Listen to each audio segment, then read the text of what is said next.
What is up, YouTube? Welcome in to the official Texas Sports Unfiltered pre-game show. It is Saturday, October 21st, 2023, and we are live for the next 2 hours, getting you set for the Texas Longhorns and the Houston Cougars, live from TDECU Stadium in H-Town. Kickoff at 3 o'clock this afternoon. The Longhorns are back after the bye, and Texas is looking to get back into the win column. I am BK Brad Kellner, joined alongside, as always, by my partner, Bucky Godbolt. What's up, Buck? How you doing this is it afternoon yet? Afternoon. Hit afternoon, haven't we? Yeah, it is an afternoon. Yes. How are you this afternoon, BK? I'm doing great, man. Doing great. Happy to be here at the Covert Always. BK Studios. Thanks Beautiful. to the folks at Covert for having us out once again. Happy to be talking about some Texas Longhorn football. It's been a while, and it's been a long 2 weeks coming off that heartbreaking loss in Dallas to Oklahoma. You know, the Texas players and coaches have been chomping at the bit to get back to action. Hell, I think Texas fans have been chomping at the bit just to get to watch this team play again. And the Longhorns are back at it. They are 23.5-point favorites against this Houston team, Buck. Of course, Texas is 5-1 on the year, 2-1 in conference play. Houston is 3-3 on the season, just 1-2 in Big 12 play. If Vegas knows anything, and it feels like they usually do, they're telling you, Buck, that the Longhorns should be able to take care of business relatively easily today. Yeah, this should be a football game that's you do a lot of good things and you straighten out a lot of things that may have gone wrong in the game before versus University of Oklahoma. Now, you don't get to make that game up because, once again, that game is over with. That's a game that's, that water is under that bridge, and you can't do anything about that. So what you have to do is make some of the mistakes that you did do.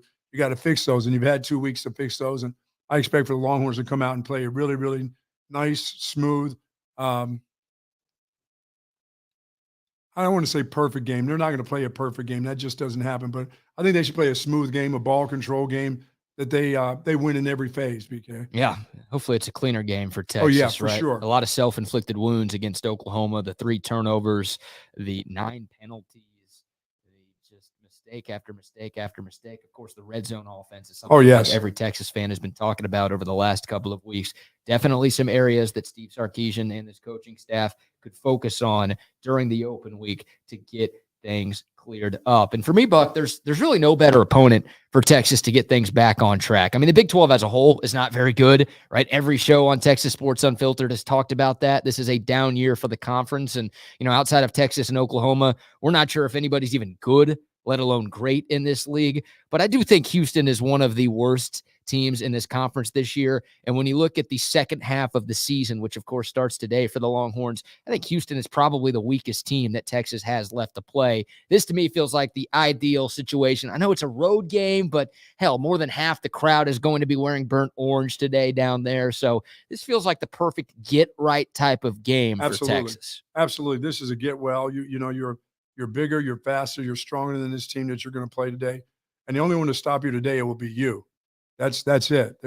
It's not going to be the Cougars that will stop them. It'll be themselves by having crazy penalties, turning the football over. And, Sark early this week, BK had talked about forcing turnovers. They need to force turnovers. I need to see 3 turnovers by this Texas football team, whether it's the special teams, the defense.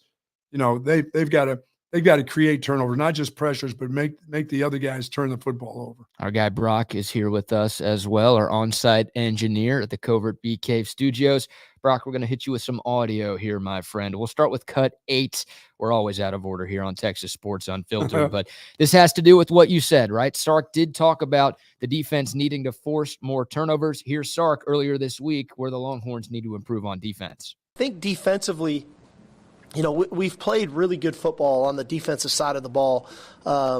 But naturally, as I look at ourselves defensively, an area where I know we can improve is we've got to take the ball off of people more, and we've got to attempt to take the ball off of people more. We've created some interceptions, but we really haven't knocked the ball off of people and created turnovers. And I know we're more than capable of doing it, but sometimes it's like anything. Things can get lost throughout the season, and we're trying to defend the run and defend the pass and all the different things. But we have got to continually, as a staff, emphasize getting the ball off of our opponents. So that for sure is something there. I love the fact that we're we're attacking the kicking game the way that we are on special teams, and we blocked a punt last week. I really think we should have blocked the second one. We just kind of slipped and our angle got off. We've been really close on the field goal game of blocking kicks there. So I like that, but man, I think we can be even more effective on special teams. And so that's like anything. We're constantly trying to push our guys, but to push our players, we have to push our staff, right? Our staff's got to keep working towards those things as well. So all in all, I'm pleased with where we're at this point in all three phases, but also know we can be better. And that's our job then to motivate the guys to continue to improve now in the second half of the season. Yeah, he wants them to create turnovers. Yep. Let's go. Let's hit some of these running backs. Let's hit these quarterbacks, not just bring them to the ground, but force them to turn the football over. And that's important. And that's something that you constantly got to be talking about. You got to put that in the minds of your players and put that in the minds of your secondary players, your linebackers. Hey, you hold them up, I'll come and strip the ball. Make sure you got them, because what you don't want to lose, you don't spend your time trying to knock people out and blow them up and miss tackles, because this team's been pretty good over the last 2 years at filling the lanes, having nice fits when it comes to tackling the football. But now he wants to move on to another phase of all that. He wants to be able to create turnovers due to the way you hit him in tackling. So, and I think that is the next step they take. It started last year, BK. When you watch this team play and the way they pressured the quarterback last year, yep. But they never got the turnovers. They never got a lot of interceptions. They never forced turnovers by the quarterback. When they hit the quarterback, he never coughed it up. They're talking about making running backs cough it up, wide receivers cough it up. But you don't want to lose what you've been doing and been doing well in tackling, period. I'd hate to see them all of a sudden start, projecting themselves like projectiles at guys, missing tackles, trying to create, hey, coach, we're trying to create turnovers. Oh, no, I need you to tackle the guy first.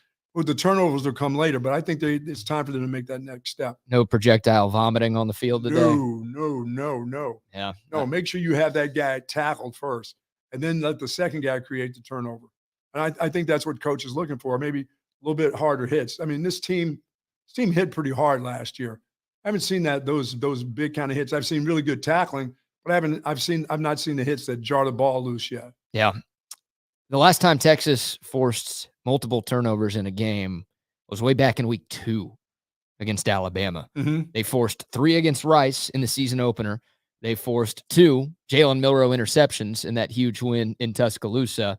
And they haven't gotten multiple takeaways in any game since then. Obviously, they had none against Oklahoma, but just 1 against Wyoming, 1 against Baylor, even though that was a blowout win, and 1 against Kansas, even though that was a blowout win. So, yeah, early in the year, it was like Texas was kind of forcing turnovers at will, and you're like, oh, that's going to be a strength of this defense all year long. But just 3 total takeaways in the last 4 games for Texas. They've got to get that back. This defense is still very, very good. Yes, it is. There's no doubt about that. They do so many things right. I know Oklahoma, we had some breakdowns, and we've talked about that a lot, but this is still one of the better defenses in all of college football. Bucky, for them to go from being one of the better to one of the best in the country, they need the ability to create turnovers. Right, they do. They have to get this ball going back the other way, and I think they can. I think they've got the players to do it. I mean, it starts with the linebacking core, so they've got to pick up the pace right now. They weren't very good against Oklahoma. They were out of position, and I think a lot of it had to do with helping out some young guys in that secondary, getting them set in the right position where it puts some of the veteran players out of position, and the ball was snapped. And we saw how quickly Oklahoma ran the ball on offense. They just they never stopped their tempo. Their tempo was like the same exact tempo all game long, but it put some young football players from the University of Texas in a little bit of a bind, and put the veterans who had to help out those young guys in a bind too. Yeah. So, and that created a lot of problems for this Texas defense 2 weeks ago. Yep, absolutely. By the way, if you want to get in contact with the show, there are a couple of different ways you can do that. You can hit us up on the Clean Cause YouTube comment line, or you can get us on the Coda text line, 512-222-9328. That's 512-222-9328. We are, of course, live on YouTube. We are also live on the free Texas Sports Unfiltered app. Make sure you download that bad boy if you haven't already. It's available in the App Store and in Google Play. We've got all of the traditional pregame bits. We'll give our offensive player of the game prediction. We'll give our defensive player of the game prediction. Bucky's 3 keys to victory coming up a little bit later. Of course, our score predictions and plenty of scoreboard updates, including what's going on in Norman, Oklahoma right now. We'll get to all of that here momentarily. Let's hear an injury update from Steve Sarkisian. We'll go to cut number 2 here. And unfortunately, there's not a lot from Steve Sarkisian. This comes from his media availability on Thursday. We don't get a ton from Sark, but we'll let you hear what he had to say and then try to figure out just who's going to be suiting up for Texas today. Here we go. Yeah, everybody's practiced. A couple of those guys I think will be game time decisions, but again, everybody practiced all week. My decision as a coach ultimately is those guys, that all the guys we're talking about, is it in the best interest of the team, to put them out there? Do they put us in the best position to be successful? And then B, I have to look at each individual. Is it in their best interest to put them out there to compete? But I will give them all a lot of credit. They all came to work this week and worked hard, and they've continued to do their rehab. And I'm probably more pleased with where we are at this week than maybe a little bit of what I was anticipating. So that's a real positive, and that's a credit to our training staff and to those guys individually of putting in the work to get themselves in position to be where they're at today. Well, I'll say this. I didn't think he did that against Oklahoma for one particular player, and that was the tight end, Ja'Tavion Sanders. I really just don't think he put him in the best position, not only for himself, but for the football team. I mean, the other kid at tight end could have done some really nice things if he would have started in that game. And to put Sanders in a position where he had to be the first guy on contact on a little swing screen, I don't think that was good. I think that's why Coach mentions the fact that I have to do what's best for the team, and I have to do what's best for the individual player. You know, that's a part of it too. You see the guy all week long. Every player is going to tell you, if a player is 50% or better, he's going to tell you that he's 90%. Coach, I'm ready to go. And you look at him all week. Your job is to analyze and evaluate what that person looks like during the week. You're the guy. You're the head coach. Yeah, and on the field before the game, right? And yeah, right. And you say, no, you know what? You want to play. You want to play in this game really, really badly, but you're at 60, 70%. I can't put you out here for your own good and for the team's. First of all, for the team's good, I can't get, and I definitely can't make you the point of attack for the first play in the damn game. I'm not, you notice I haven't forgot about that play. I noticed. I'm not forgetting about that play because that was a very important play in the game. It really, really was. Although it was the first play of the game, it was a very important. It set kind of a tone. And so now Coach says it. He goes, I have to do what's best for the team. I have to do what's best for the player. It's good to see everybody practice, but if there's guys who aren't quite ready to play, this is huge. You've talked about it. It's Houston. Why do it? You've got a lot of big games to play from this point on. And this is a game, if you're missing your tight end or if you're missing a wide receiver or a running back or an offensive lineman or a secondary guy, you still should be able to beat Houston today. Texas should be able to rest all of those guys and beat Houston by multiple scores. Yes. I mean, that's where this thing is right now. That's the talent discrepancy between these two sides. So, look, coaches don't think like that, right? Like, if their guys are cleared and they think they're ready to play, they're going to put them out there because you don't want to take any chances with anybody. But and most of the times, the guys do talk the coaches into it. I mean, that's just the way football is. If you're a player and coach has known you for quite a while, like he's known Sanders, I mean, you generally can talk your coach and your position coach for sure. You can talk into it. Yeah. Hey, buddy, come on. We know, you know me. I'm 75, 80%. You've seen me play all week long. I can get this done. You've seen me make this catch. You see me make this block.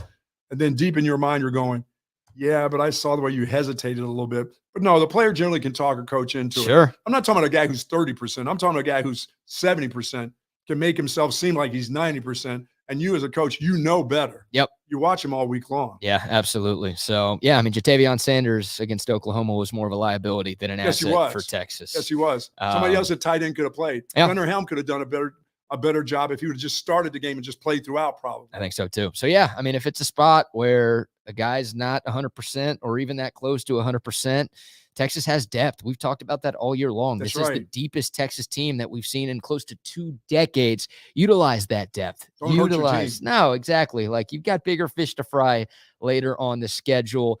You should be able to take care of Houston, even if Gunnar Helm is your starting tight end. That's right. Even if Ryan Watts is out and you have to see Malik Muhammad a little bit more. Even if you're on a backup or a third string center, once again, you should be able to take care of this Houston team. So I don't know what we're going to see. I don't know what the center deal looks like, right? Like Jake Majors, very important position. He got hurt on the second possession of the game against OU, and it looked bad. And there was a report during the bye week that said he might miss 2 months. But he practiced apparently this week, so maybe there's a chance he goes. And then, of course, Cole Hudson, who's missed the last few weeks. He's your backup center. He couldn't go against Oklahoma.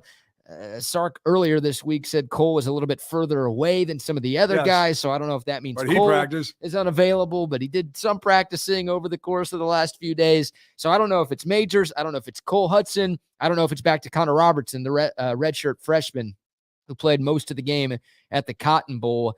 I don't know if he's going to be the guy again. Once again, it's Houston. The center is very important, sort of the captain of that offensive line, and Jake Majors might not be the best center in the history of Texas, but he does a lot of things for this offense and for that offensive line group. It'd be nice to have one of your 2 starting centers. Sure. But the good news is, hey, if those guys have been out, then you would think Connor Robertson has gotten more work with the ones in practice. Absolutely. So that position should look better. And the offensive line should look better. Like, that was a huge bummer in that game against Oklahoma, is that Texas just kind of got bullied up front.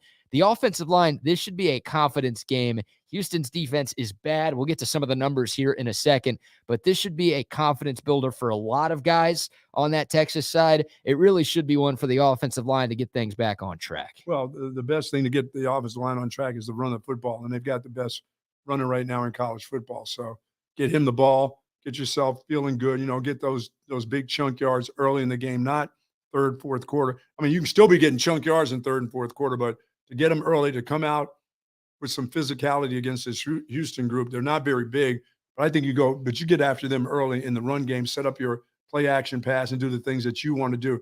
This should be a game where you do all the things that you want to do with success. Mm-hmm. This shouldn't be a game that, well, we're going to try this and see if it works. No, the things that you do today should succeed against Houston. Absolutely. We can go matchup by matchup. I mean, I think, look, the Texas offense should be able to feast against this Houston defense. I mentioned that I'll give you all some of the numbers, so I'll give you all those numbers right now.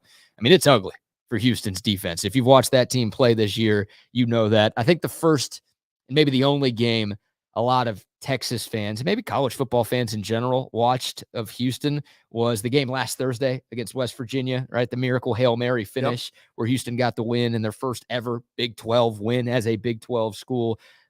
People forget that, Houston was up 35-24 in that football game, and they let West Virginia score 2 touchdowns on their last 2 possessions of the game fairly easily. I mean, Houston's defense, their pass defense ranks dead last in the Big 12. They are awful on money downs. They're 116th in the country on third down defense. They're actually dead last in the country on fourth down defense.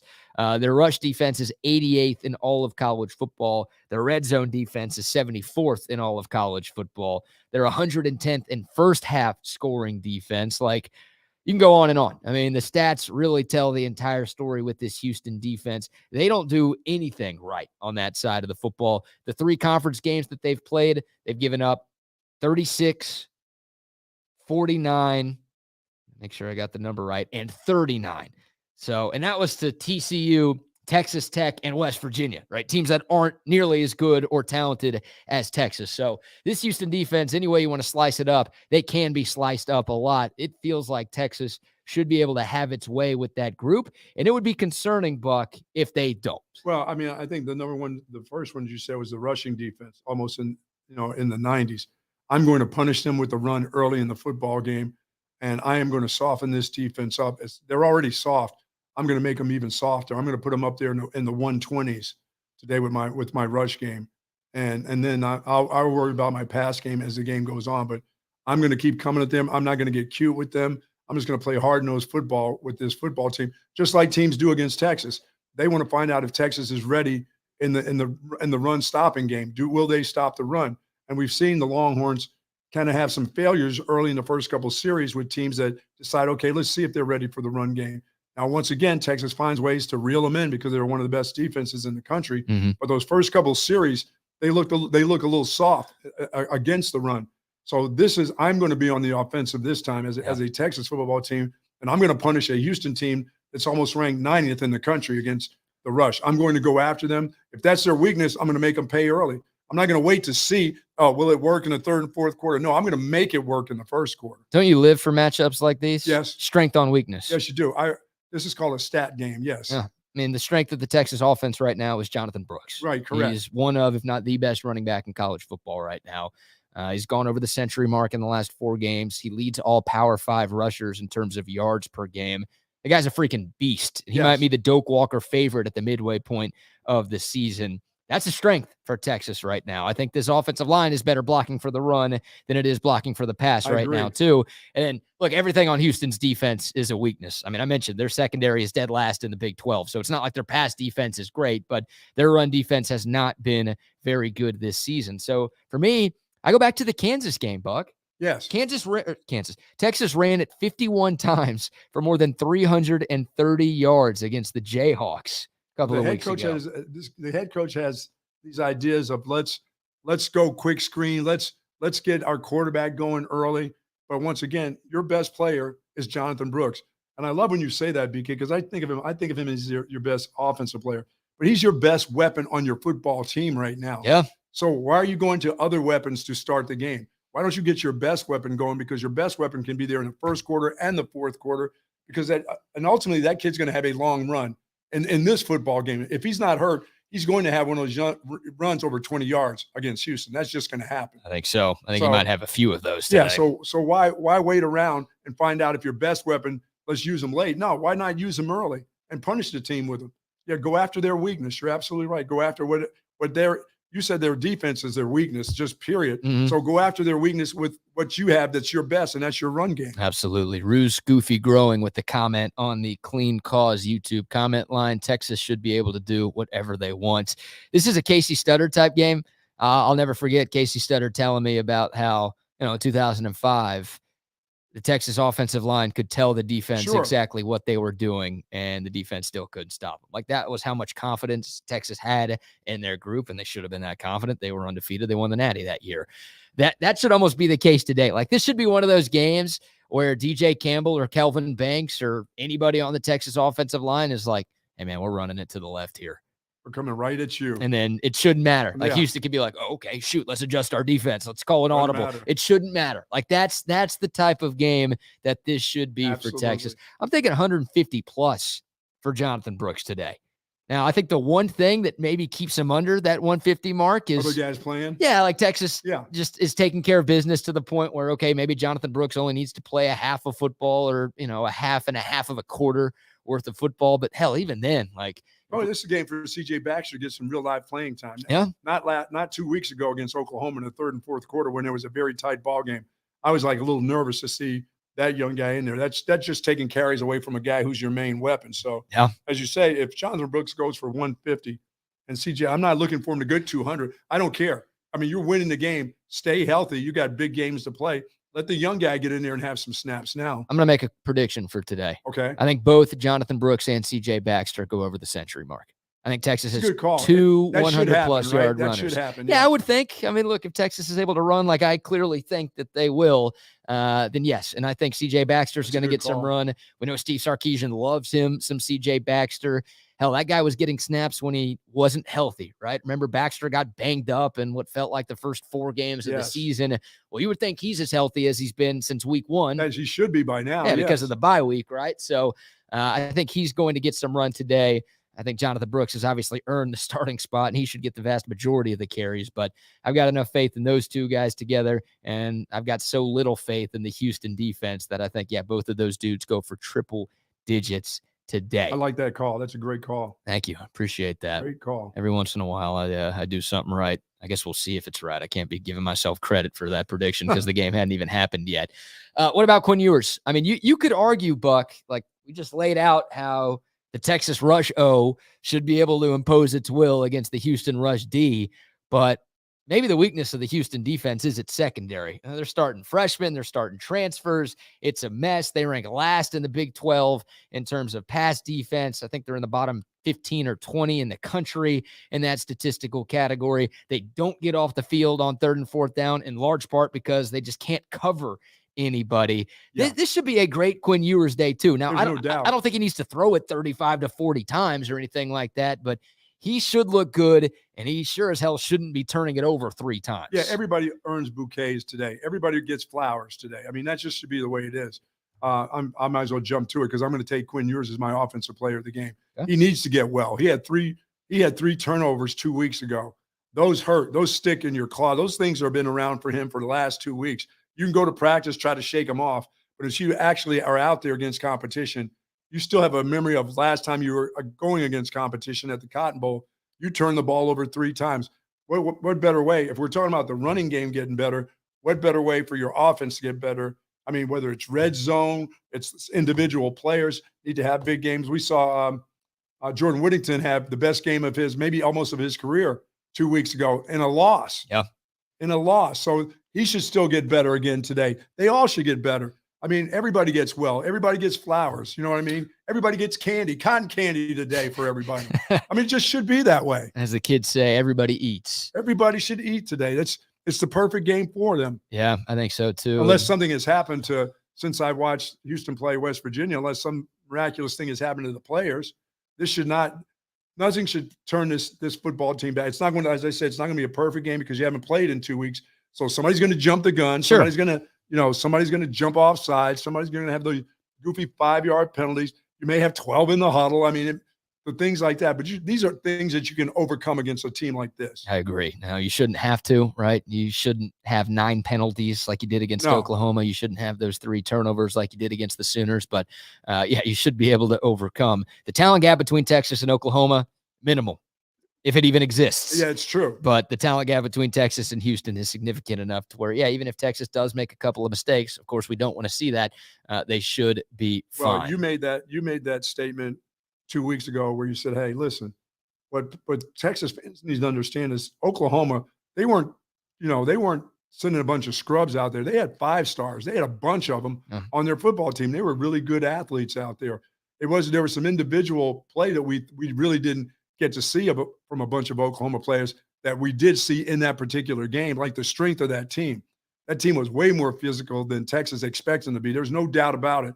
I think that added to the slow start because when you thought you were punching them, they were taking your blows and smiling in your face 2 weeks ago. They were like, no, this isn't, you're not very physical. And the Longhorns found out the Oklahoma Sooners that's a pretty physical group. Yeah. Texas has to get off to a better start. Yes. And it's not just the Oklahoma loss where that's been an issue for this team. It's so weird too. Like, why can't we have nice things? I mean, why can't you just overwhelm a team? I mean, why can't you come out of the gate and that's what they did last year. That's the weird thing, right? Like this year's Texas team is clearly better than last year's team. Yes. Last year's Texas team, I mean, Sark was a god when it came to the opening script, right? Texas would get out the early lead week after week after week last year.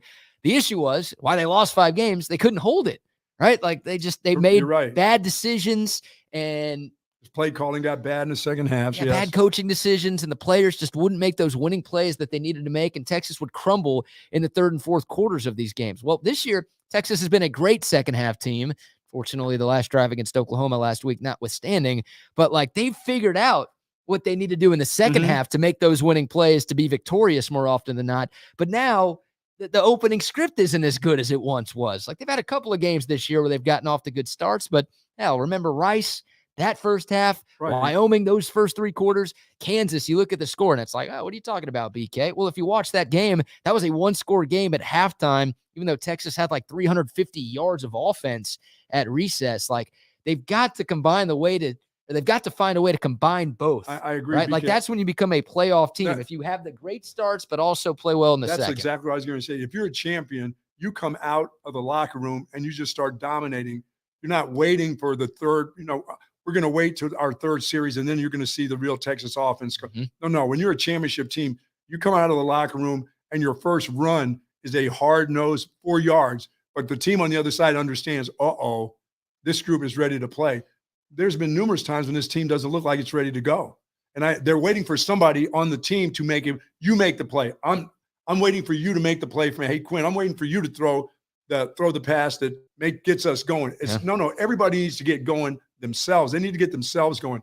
They weren't like that in the Cotton Bowl. It was like, what are you guys waiting for? They've done the coin toss. The bands have played. You've come down the tunnel. Can we get going? Why does it take you so long? And then you get in the red zone. I mean, you should be lit up. If you're a football team and you get to that 25-yard line and in, your eyeball should be popping out of your head. Hey, there's where the end zone is, just 25 yards away. Instead, this team gets to the red zone and they're like, how are we going to get in there? It's like they look at each other like, are you going to make this play? Is coach going to call something? Are we as a group going to do something about this? It's almost like we're waiting for Sark to call plays. How about you as a player make plays sometimes too? You think that's more players than coaches? I know. I think this is partly Sark too, because that's what he's supposed to be good at. He's supposed to be good at scheming people open. Sure. Where, hey, there's a guy wide open. Hey, defense, we just screwed you because we knew exactly. We've seen enough film of you to know that we can put a guy right over here in this position. He's going to be wide open, and you're not going to cover him. That's a part of his, that's his psyche. That's supposed to be what he does best. Yeah. And I think he's struggling to find those kind of things out right now. But there comes a time when the players say, you know what? I got you, you got him, I got him. Let's go. Yeah. Doesn't matter what the call is. We're now at the 1 yard line. We need to get this in. There's somehow, some way. It's bone on bone. Let's go. I'm sorry. I can't come back and say, hey, coach, I lost my footing. Well, who cares?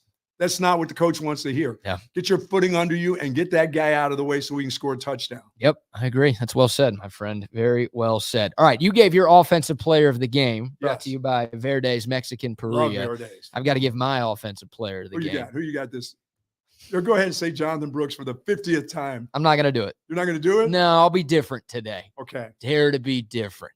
We live in Austin, man. I'm a hipster. We got to break tradition. Okay. We can't follow the mold. Go ahead and say Jonathan Brooks. There you go. Get it over with. No, I'm not going to do it. I'm going to say Gunnar Helm. I think Gunnar Helm catches 2 touchdowns today. Good call. There's your random bold prediction today. I'm making 2 of them now. I think I feel better about my Jonathan Brooks and CJ Baxter both run for 100+ than I do about Gunnar Helm catching 2 touchdowns. That's a good call, though. That's a good call. JT Sanders might play. I don't know if he's going to play. My guess is he'll be on the field for warm-ups, and then they'll make a decision right before kickoff. I don't want to say I hope JT Sanders doesn't play because he's freaking awesome. He's one of the best tight ends in college football, and he's a huge weapon for this team. But I want to make sure that he's healthy for the last 5 games of the year. So I would hope the coaching staff errs on the side of caution a little bit. And Gunnar Helm, I think, is good enough. He's no JT Sanders, but I think he's good enough to where if he is tight end 1 in a lot today, of places in this country, 100%. If he is the number 1 tight end for this Texas team, I think he can make some things happen in the red zone against a linebacking crew and a safety crew that's just not that good on the other side. So I'll go a little bit off the beaten path. I will go with Gunnar Helm as my offensive player of the game. You'll be sitting there watching the game going, Jonathan Brooks. I knew it. I know. That's too mainstream though. Like he's minus 1,000 in Vegas to be Texas's offensive player of the game. Shout out to our friends at Verde's. Love them. Mexican Parrilla, located on Hamilton Pool Road, right by us off of 71. Verde's has been serving up an extensive menu of all of your traditional Mexican and Tex-Mex favorites. They've got a beautiful indoor dining area that makes for a great date night, and outside, covered patio with a ton of space. I know it's hot today, but we know it's cooling down. That patio is awesome, man. Space for the whole fam. They've got a huge grass area, footballs, frisbees, games for the kids to play. And, of course, they've got plenty of those great chicken Verde. That's what they got. They got those margaritas. Oh, yeah. The chicken Verde. I love it. That's stuffed with eggplant and peaches and other emojis. It's got all kinds of good. It's got zucchini with cheese and mushrooms. Oh. Yes, I don't partake in zucchini unless I'm at Verde's. And they can stuff that right in that chicken. I can stuff my face right in that chicken and get it going. I love that Verde's. I love the zucchini with the cheese and the mushrooms. Zucchini alone, not for the buck. No. Zucchini sucks. No. You put anything with cheese, it's going to make it taste better. It's like frying stuff. Yeah, you could fry zucchini and put a bunch of cheese on it, then I think it's going to be delicious. I had dinner there last week. Fantastic food. The best. Yeah, the chicken poblano enchiladas, I think my favorite item on the menu. They've got all sorts of ridiculous stuff. Go see them. Verde's Mexican Parrilla. Love those folks. All right, let's do a scoreboard update since we haven't done one yet. Our scoreboard updates are brought to you by our friends at Moonshine Patio Bar and Grill. We'll say a word about them here in a moment. But the biggest game of the day in Columbus, Ohio, is at halftime. Number 3, Ohio State 10. Number 7, Penn State 6. So these are 2 of the best defensive teams in college football. Both defenses showed up in the first half. Penn State had what we all thought was a scoop and score, but there was a defensive holding penalty called on the play. Good call. So Ohio State got the football back. They ended up scoring a touchdown of their own on that drive. That's the only TD in this game. The Bucks 10, the Nittany Lions 6. How about this? This might not be good for Texas. Normally we root against Oklahoma whenever we can, but I think Texas might need Oklahoma to keep winning. So a potential rematch in Arlington would look better if Texas can beat Oklahoma the second time around. We are early third quarter in Norman. UCF and OU are tied at 17. Did Oklahoma just score a touchdown or something? Oh, an interception. Oh, nice one-handed grab as Brock is tilting his computer screen towards me, showing me what's going on. So UCF has the ball early third quarter, plenty of time left, but Bucky, OU was a 17-point favorite in this game, and right now it's knotted up at 17. Yeah, they're still in their minds, they're still replaying the Texas game from 2 weeks ago in the OU locker room. Is that what they're doing? I can't wait for UCF to make a shirt that says, UCF only fears God, Oklahoma fears UCF. Yeah, that'll come out next. Yeah, that's a little bit of a letdown game right now for the Sooners. They're still celebrating. They haven't quite moved on. No. And I expect they were on the winning end and they haven't moved on. But for the Texas Longhorns, that group needs to move on today. Yes, indeed. One other ranked team in action, Air Force, number 22 in the country. They are 6-0. They might be in contention for a New Year's Six Bowl this year. They lead the Naval Academy. Hey, not a lot of passing in this game, I wouldn't think. 7-0 the score early third quarter. That game at Navy. Run the ball. One Big 12 game, actually two Big 12 games. We just mentioned the OU UCF game. Cincinnati is in action. They are hosting Baylor. Baylor 26, Cincinnati 14. Early stages of the second half there. Interesting game. Don't care. Who cares? Don't care. Nobody cares. Texas already beat the brakes off of Baylor. Texas, of course, does not play Cincinnati. Who cares? Neither of those teams in contention for the Big 12 this year. That's your first scoreboard update brought to you by our friends at Moonshine, Patio, Bar, and Grill. Love those folks. We'll give Sunday brunch, brother. The Sunday brunch, the weekend dinners.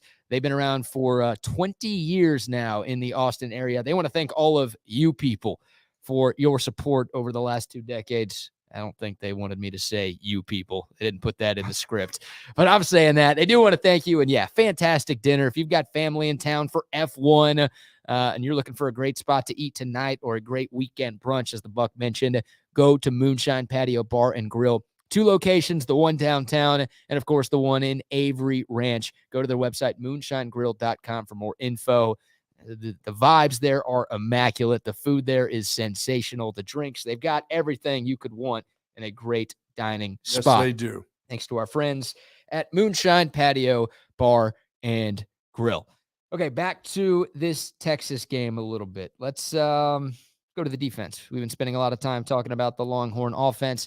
What about this Texas defense, Buck, who, I mean, they got pushed around by Oklahoma, too. We talked about the battle of the trenches, how the Texas offensive line couldn't impose its will on the OU defensive front. Well, the OU offensive line had its way with Texas's D-line. Houston's offensive line is not good. Now, their left tackle, a guy by the name of Patrick Paul, very good player. Yes. First 2-day pick in the NFL draft when he comes out of college. That guy's very good. But the rest of that Houston offensive line is bad. This should be a game where Texas is able to assert some dominance up front. Yeah, not only just pressure in the passing game, but in the run game. They should stop the run for sure. And once again, you've got a running quarterback, though. You've got a guy who's got the ability, and a big kid who has the ability to take off. If you lose your rushing lanes or your running lanes, this is a guy that can hurt you. And he's done it before. He did it last year when he was at Texas Tech in the passing game and in the running game. And I don't talk about big runs. I talk about runs that create moving the chains, giving them 3 more downs, giving them 4 more downs with opportunities to score. You have to make sure that your integrity of your lanes is there against this kid at quarterback, or you'll have a problem with him. You really, really will. But for the Texas Longhorns, you got to show your dominance against this offensive line. There's no mistake about that. This run game should be stuffed. Yep. And I thought they did a good job against Oklahoma. They just didn't do a good job against Oklahoma's quarterback. That's who they didn't do a good job against. They did a decent job against the run game, but Dylan Gabriel, before that game, I said he's going to be the leading rusher, and they want him to be the leading rusher because they don't have an alternative. They don't have a great running back. They've just got adequate running backs, and the same for Houston. They've got an adequate guy playing running back. So the quarterback, if you let him be the leading rusher, they'll go ahead and take that if that's what you want. Go ahead and let the big guy let him loose. He's going to fall for 4 yards. He's huge. He's not. It's not that you're going to knock him backwards. I mean, he's a guy who's like a tight end running with the football. So he's going to get his yardage if he decides to run. But you can't let him do this all day to you. Yeah, well, let's hear from Steve Sarkisian, Brock. We're going to go with cut 6 on this one. Of course, Texas saw Donovan Smith last year in Lubbock. The heartbreaking loss to open up conference play that Texas suffered against Texas Tech last season. Donovan Smith was incredible in that game. 38 of 56, 331 yards through the air, had a couple of touchdowns, also 42 rushing yards on 15 carries and a rushing touchdown as well. No turnovers in that one for Donovan Smith and Texas Tech. Why they won that game. They were 6 of 8 on 4th downs against the Longhorns last year. Donovan Smith picked up a few of those with his legs. Earlier this week, Steve Sarkisian was asked about Donovan Smith and the difference between what he was doing at Tech and what he's doing this year at Houston. It is a different system, I would say, but I would also say schematically there's a lot of similarities, right? It's a little bit more of an open offense. There's 3 and 4 wide receivers on the field. They spread the field. And then by doing that creates running lanes for the quarterback. And, what I think I've seen out of Donovan, his comfort level throwing the ball this year, coming into this game, as opposed to last year early in the season when we faced him, he's throwing the ball at a high level. He's very comfortable. They've got a good receiving core. And he does a really good job. Like when we run RPOs, we RPO with the runner and then the receivers on the perimeter and or tight ends. They RPO with the quarterback run with advantage throws and RPO type throws. And so his decision-making, I think, is at a high level. They're running quarterback counter with an RPO, and he's making that decision to throw it or to run it. And then he's such a big physical guy. It's not so much of the elite speed of the mobile quarterback, but the fact of how big he is and that he falls forward and that he can run so physical. Like we learned that last year on a couple short yardage runs. A 4th down run was a critical play. He breaks a tackle to get a 1st down. So I think it's really important with him that we tackle really well. And then we try to kind of shrink the running lanes in there for him, especially on the design quarterback runs. Yeah, you got to gang tackle him. One-on-one, he's going to move the pile a little bit. BK. He's not, unless you're a linebacker, if you're a safety or whatever, you're not knocking that dude back. Mm-mm. That guy's going forward. I mean, he is a load. He was last year. It's not like he's not running like Dylan Gabriel where he sees an opening. I like this right here. They ask him to run the football. Yeah. They have designed runs for this quarterback, for Smith. They don't, I mean, he's not dropping back. He's looking to throw the ball. He wants to throw it down the field. He wants to be a in the pocket passer, but they have design runs that they want him to be a bully baller, and he can be because of his size. Yeah, Donovan Smith is my biggest concern today. I mean, he's a very, very good player. I mentioned what he did against Texas last year, and I thought it was interesting by Steve Sarkisian saying that, Donovan Smith wasn't a great passer last year. Well, he torched your defense through the air last year, Sark. Like he 331. He was great against your team that day. But to Sark's latter point, yeah, he has gotten better, I think, since then. And he's having a great year. 13 touchdowns to just 3 interceptions, no fumbles lost this season, completing 66% of his passes through the air. Accuracy is up. Accuracy is definitely up. He's a good player. And yeah, you talk about the run game. I mean, it's a lot of what Texas did when Sam Ehlinger was here, right? Short yardage / goal line situations. It was a lot of shotgun it to Sam and let him run. Yes. And that's kind of what Houston does a lot. I mean, Donovan Smith has 67 carries through 6 games this year. He will push the pile. 20 more carries than anybody else on Houston. That goes to your point about Houston not having a great running back or a traditional running back run game. Donovan Smith has carried the ball. Now you have a couple of sacks in there too, because college football is stupid like that. And yes. Sacks are part of the, rushing, they're part of the QB run statistic, but still 67 carries, 20 more than anybody else, 4 rushing touchdowns for Donovan Smith too. I mean, Texas just can't let Houston keep drives alive like Texas Tech did with Donovan Smith last year. They've got to do a better job of tackling, like Sark mentioned, and they can't get picked apart by a dual threat quarterback for the second straight And game. I got to believe that Coach Holgerson understands that with this kid at quarterback, he doesn't mind going for it on fourth down. He went for it 1,000 times against Texas last year. So those 3rd and 6 that end up being 4th and 2s, I mean, I think there's going to be some chances. That's the only way you can win the game anyway if you're Houston. Yeah. You have to take those chances in 4th and 3s, 4th and 3s, 4th and 4s. But that big guy, of course, he's used to it. He got it done last year against him. Yeah. I think Houston has to be aggressive, and you usually see that when you're the underdog, right? You take those extra chances to try to mitigate the talent gap between the two sides, and I think we will see Dana employ a couple of trick plays and also go for it on 4th down. Maybe not as much as Joey McGuire did last year. I mean, that was reckless, dude. It worked. So, hey, congrats to Texas Tech. They got the win, and Joey McGuire looked like a genius, and everybody was singing his praises after that game last season. I thought that dude was trying to change college football, period. Let's all do this. He's like a little kid playing Madden. Like, I ain't punting. I'm going for it on 4th and 15, 4th and 20. I don't care. Punting's not fun. I'm not doing that. I mean, it was reckless, but hey, it worked. I mean, Texas couldn't get a stop. So he just kept doing it again and again and again. I don't think Dana Holgerson's going to be that aggressive. I don't think he's that reckless, but yeah, like Houston, because they're the underdog and because they have that short yardage weapon, like I'd love Donovan Smith on Texas. Oh, yeah. Not to start over Quinn Ewers, but hey, 3rd and 1 or 1st and goal from the 1-yard line. You'd love to have that big guy. Dude onto the field and let him run one in for us. The Longhorns may have one. They just haven't used them yet. Yeah, that's true. He's still wrapped up in a nice package for him. Yeah. The guy that BK, we're talking about defense, the guy that really has to come back because he wasn't on earth. He was playing like a guy from outer space for over a year now. That's Jalen Ford. And 2 weeks ago, he did not. Maybe one of the worst games I've ever seen him play as a Longhorn against Oklahoma. And I put part of that on Jalen himself, but I put on a lot of responsibility I thought he had in the Oklahoma game when a lot of guys were injured on that back level and in the linebacker area. He had to. I saw a lot of things late from him that I never saw before. He's generally a guy who's set, ready, and eyeballing everything in front of him.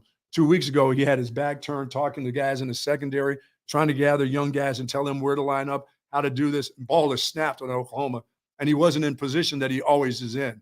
He missed tackles. He was a step behind. I think he gets back to – there's nothing to hold him back from getting back to normal today and making the kind of tackles and the solid tackles and his solid play. He was not solid 2 weeks ago against Oklahoma. You're being nice.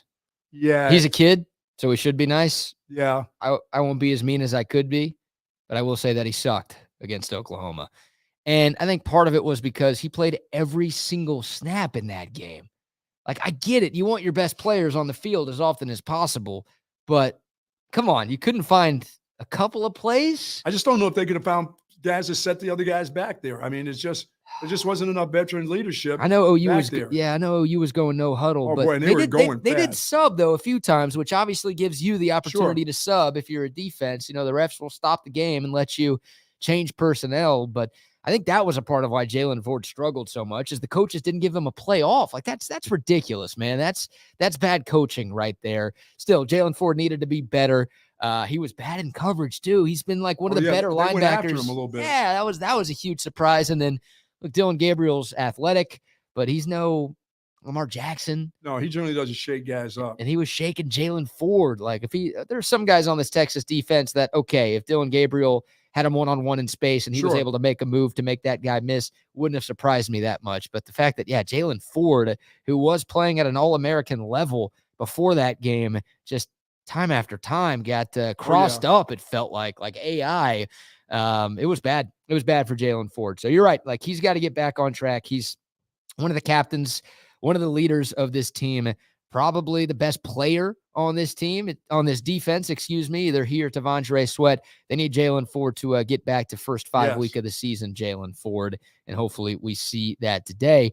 It's a big responsibility for him because, once again, a similar style of quarterback, just in terms of the dual threat ability that you've got with Donovan Smith that Oklahoma had a couple of weeks ago. Now, if Sark, gave us the injury report, does that mean Jalen Catalon plays today? I don't know. Or is that one of those, let's just wait and see? Is that going to be a wait and see? They all practiced. Yep. and it was eventually that's just the way that young man plays. He was going to knock himself out of a game. I just didn't need him to knock himself out of 2 or 3 games. He's a violent hitter. He's vicious when he has collisions. And a lot of times he gets the bad end of that deal. Yep. And I think he got it 2 weeks ago. I'm just wondering, is he one of those guys, do you need him to play in this game, or do you get him ready for the rest of the game? I think about the way Texas used Jalen Catalon before Oklahoma. It felt like they were saving him for the biggest games, like even before he got hurt. So then he gets in and he gets knocked out. Yeah. I mean, he played a good amount against Kansas, but I think Texas expected Jalen Daniels to play quarterback for KU that day, which would have made that a much tougher game. And then obviously he played a lot against Oklahoma. We didn't see him play much against Rice or Wyoming or even Baylor for that matter. So, injury related, new injury related or not, maybe this isn't much of a Jalen Catalon game regardless. But he falls into that same conversation where JT Sanders and Jake Majors and everybody else is, to where you shouldn't need Jalen Catalon to beat Houston. Like, you've got enough. Derek Williams, the true freshman, has stepped up and has played pretty well. I know he was on the field for that last-minute OU touchdown, which obviously gave them the win. There was that horrible miscommunication on the Texas defense that let that happen. But for the most part, I think Derek Williams has played a pretty good couple of games for this Texas team. They've got enough with he and Jaron Thompson back there at safety to where I think they'll be okay. Keaton Crawford, too. To where I don't think they need to force Jalen Catalon on the field if he is a little bit banged up. And the secondary is an interesting one. That's a good segue, Buck. Like I mentioned, how Donovan Smith is the scariest part or the most concerning part of this game today from a Texas perspective. Their receivers are really good. Really good. Now, Texas has a better wide receiver room. I'm not saying Houston is on Texas's level. Like, there's no first-round pick in that group, and Texas might have 2 on the outside, and maybe a third one in the future if Jonte Cook is ever allowed to play. But Houston's got some dudes on the outside. Sam Brown, West Virginia transfer. Texas has seen that kid a couple of times. He's the leading receiver for Houston this year. Joseph Manjack, who batted the ball on that Hail Mary. He wasn't the guy who caught the touchdown against West Virginia, but he made that play up in the air amidst the 3 or 4 West Virginia secondary players. Manjack is a USC transfer, so a talented kid from the Houston area. Went out to the left coast, came back to Houston. He's been there for a couple of years. He is solid. Matthew Golden, we could talk about him in the return game a little bit later, but he actually has more receiving touchdowns than anybody on Houston. 4-star recruit, actually had a Texas offer coming out of high school, a kid from the Houston area. He's really good. Stephon Johnson, an Oklahoma State transfer, another guy that Texas has seen before. They've got some talented guys in that wide receiver room. And if Ryan Watts and Jalen Catalon can't go, I still think Texas is fine in the secondary. Because you like the defensive line to pressure the quarterback. Anyway. I do. But think about it. This Texas group has given up more explosive plays through the air than we would have liked. Houston might be able to have a couple of those today, and I don't love that. No, I agree with you. I don't like that either. I mean, there were too many guys. Plus in the fact that they've got guys that can catch and make you miss guys. They got kind of quick guys, speedy guys. For Donovan Smith last year, he had the big, tall 6'6" wide receivers at Texas Tech. He just threw it up for grabs, and Texas couldn't do anything about it. Those 50-50 balls were 50 whatever to somebody else. It didn't work out for Texas that way. They've got guys that can catch and run now at Houston. They've got guys that can get into your coverage and make plays. And we saw a little bit of that 2 weeks ago too from Oklahoma's wide receivers, making guys miss, making catches and just evaporating on players for the Longhorns. So I got to believe that they've worked an awful lot on making sure that they keep people in front of them, don't let guys get behind them, come up, rally, and make tackles. But I think the pressure on the quarterback today will help the secondary out a lot. This should be a defensive line that gets to this quarterback. Well, you've got to be a big guy. Excuse me, Buck. You got to be more disciplined in your rush lanes than you were against Oklahoma. Right? Absolutely. How do you feel? Because I think every Texas fan feels great about the interior of the D-line, right? With T'Vondre Sweat and some of the, like, Alfred Collins has played well a little bit. Vernon Broughton's obviously got some run in recent weeks. Byron Murphy has been a stud for the last couple of years. I mean, Texas has some talented dudes in the middle of that defensive line, but the edge position, once again, like it was fine. They did their job against some of the weaker teams on the schedule, but they went up against a good offensive line. And look, I'll remind you, Houston is one of the weaker teams on the schedule, so maybe the edges do play well, but I think that weakness got exposed a little bit by Oklahoma's tackles. I mentioned how the left tackle, Pat Paul, is the best Cougar offensive lineman. I do think the right tackle sucks. I don't even remember his name, but he's not very good. But like, do we expect much from the edges? How are you feeling about, it's Barron Sorrell, it's Ethan Burke, Justice Finkley? Speaking of Barron Sorrell, it's my defensive player of the game. Okay, BK. so you clearly feel good about those guys. Yeah, this is he's had breakout games last year, but the consistency of them as a whole, breaking down and letting people get the perimeter on him, whether it's the quarterback or the run back. I expect him to be on tackles. I expected his pass rush to be there today. I expect for him to have 2 sacks, getting to the quarterback and creating havoc today. I like that. I think he's going to be the player of the game on defense. Barron Sorrell has 1 sack this season. Yeah, I expect him. It's Houston. This is a time to, if you've got 1, you need to double up. If you have 4 catches, you need to double up. You have 8 catches in this game. Everybody should be doubling up. Yeah. You know what I'm saying? Including your scoring in the red zone. They need more pressure off the edge. Yes. Maybe it's Anthony Hill. Maybe it's another big day for him. Now, I wonder if he'll be used in a similar role like he was in that Alabama game, right, where he was spying Jalen Milroe a lot. Donovan Smith not as fast as Jalen Milroe, but he obviously is a guy who has the ability to make things happen with his legs. But, man, maybe this is, hey, you let Anthony Hill line up on the edge, let him pin his ears back a little bit and get after the quarterback. He's actually the team leader in sacks right now with 3, which is impressive considering that he's a true freshman, and also impressive considering that he wasn't getting a ton of run early in the season. I hope you're right about Barron Sorrell, man. I know his pops, Barry Sorrell, Mr. Sorrell, watches Texas Sports Unfiltered from time to time. Shout out to him today. Shout out! I got your son as the MVP on defense today. I hope you're right, man. When the more we look back at, because we still, the folks haven't heard us in pregame talk about 2 weeks ago, obviously, but dude, the more I look at the game and the more you and I talk about this football game and what happened to Texas versus Oklahoma, the more I just think, boy, did this Texas football team underestimate who they played. I mean, that's hard to believe. That's a rivalry game, but there was something in film that they saw, and what they thought, BK, is this is not a good Oklahoma team. And they found out, as you said, they've got 5-star guys all over their football team. Yep. They may have not played a 5-star schedule, and Texas goes to Tuscaloosa, takes care of business, and now they got their chest out, way too far against an Oklahoma team that all of a sudden, when Texas started to punch, they looked at him and said, you're not punching hard enough. Yeah. You really aren't. I mean, and it looked that way throughout the game. I mean, it was a good football game, but it wasn't good enough for a team that was ranked number 3 in the nation versus Oklahoma to lose the way they lost that football game. What does Nick Saban call it? Rat poison? It was rat poison all the way. Yeah, and Texas was able to overcome it. I mean, Texas has been getting praised since that Bama game. And we talked about the maturity of this football team. Yeah. We talked about how mature they were, and then they went into that game.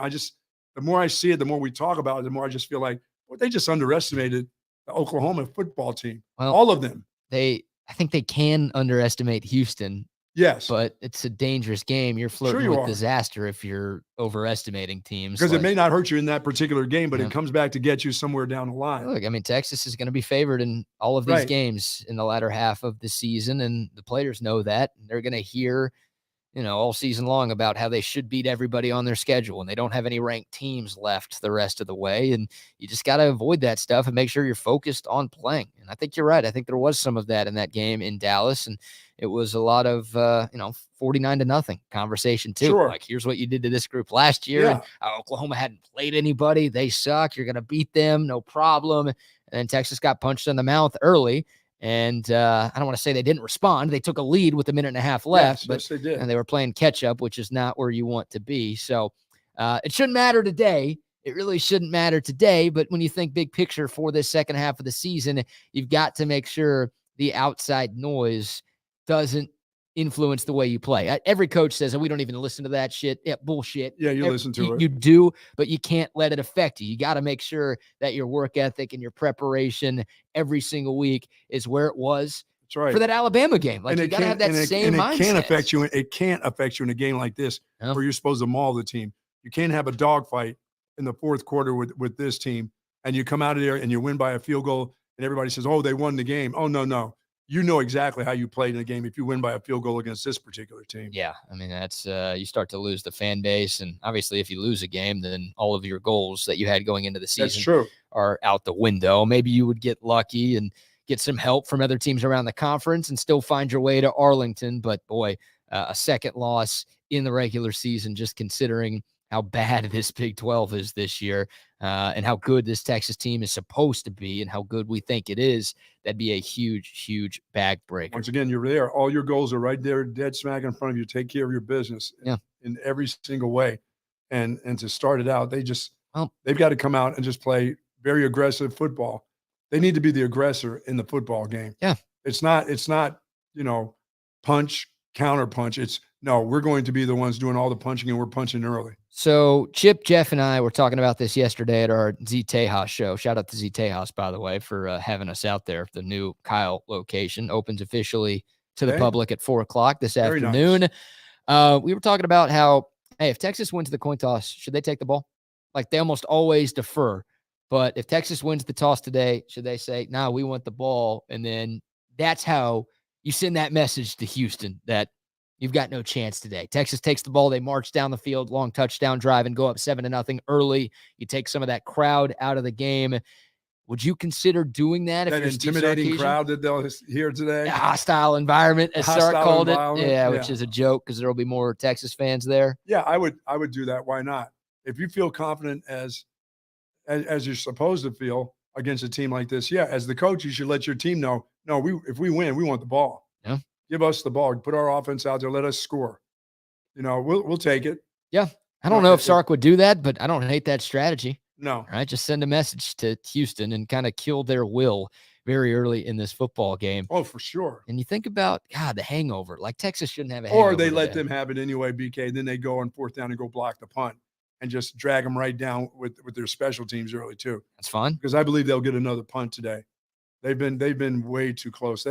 This is how you want to take the 6,000 that Houston may have of their own in that place today. Go ahead and block the punt, the first series, and see what they go through. You're saying Houston's only going to have 6,000 fans there today? Well, that's family and friends alone, and girlfriends too. Yeah. Okay. That's it. That's all they're going to have. That's all. Out of 45,000 plus. 6. They get to have 6. Okay. Wow. I don't know if it's going to be that much of a home field advantage for Texas today, but hey, I'm fine with that too. You did give both answers when I asked if you wanted to start with the ball or start on defense. So what's your final answer? I will take the ball. You take the ball first. Okay. Yes, give me the ball. You're right. I mean, they obviously got the punt block. You called it. I'll give you credit for that. You called it against Oklahoma. That was a huge play for Texas early on special teams. They almost had a second one, but it turned into a running into the punter, which kept an Oklahoma drive alive in the first half and turned into points for the Sooners. But yeah, maybe there's a chance for that to happen today.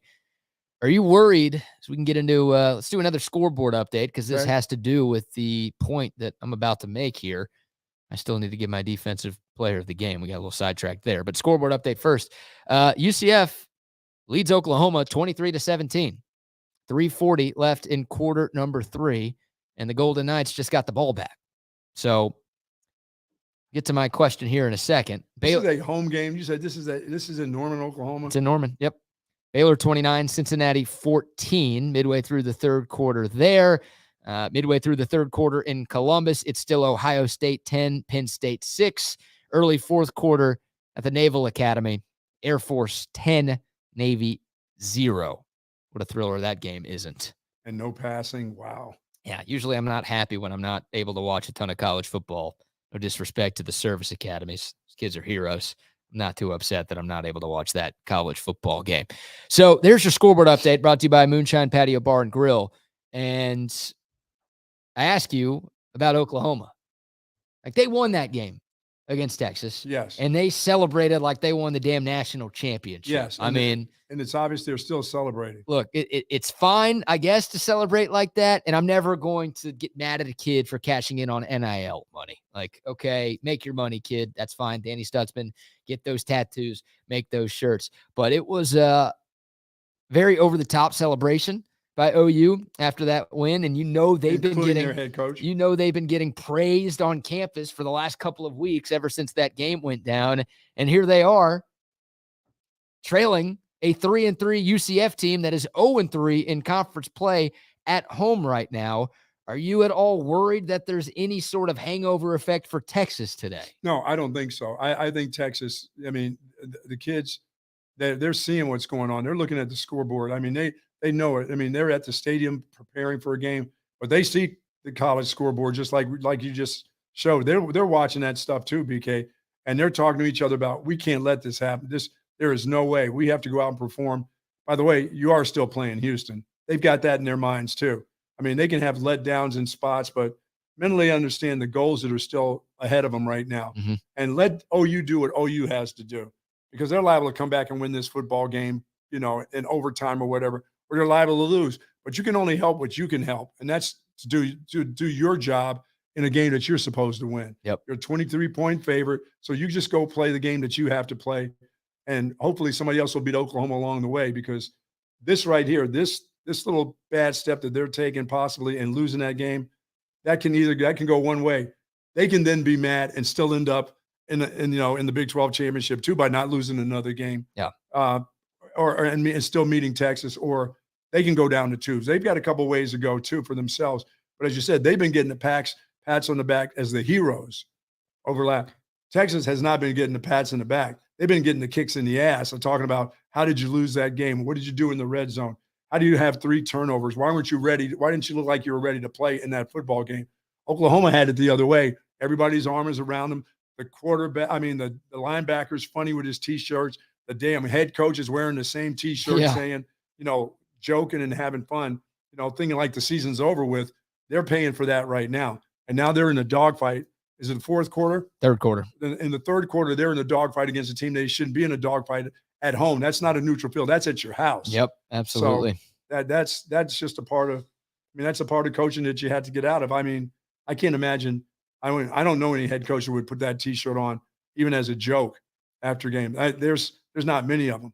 I mean, Urban Meyer, any of them that would do that. That's one of those no-nos. Why would you do that? Maybe Venables. You haven't won anything. You won a game. Yeah. All you did was you won a game against your rival. You didn't win. That's not a championship game that you played in 2 weeks ago. It's just another game on a way to a championship. Well, it's recruiting, right? I mean, Venables is trying to appeal to the kids. Great young kids. Oh, that's nice. There you go. Yeah, that's what he's trying to do. Yeah. I'm one of you guys. I hang out with the players. How about being a cool. coach? How do you do, fellow kids? No. That's Brent Venables right there. T-shirt model Brent. No. Showing off. No. Maybe he's not making enough money. He needs some NIL. Have this stoic Steve Sarkisian that tells you that the unbelievable, ferocious crowd at Houston, be aware that it's going to be a hostile environment. I'd rather have that guy than the T-shirt funny guy. You'd rather have the guy trying to fight the Alamo Bowl staffer who's letting Texas know when to come on the field for over-the-top warm-ups. guy that way. Yeah. And to have the guy run around in funny T-shirts. No thanks. Yeah, that was an interesting bit by OU. So let's hear from Sark. Speaking of Steve Sarkisian, we'll go cut 3 here, Brock.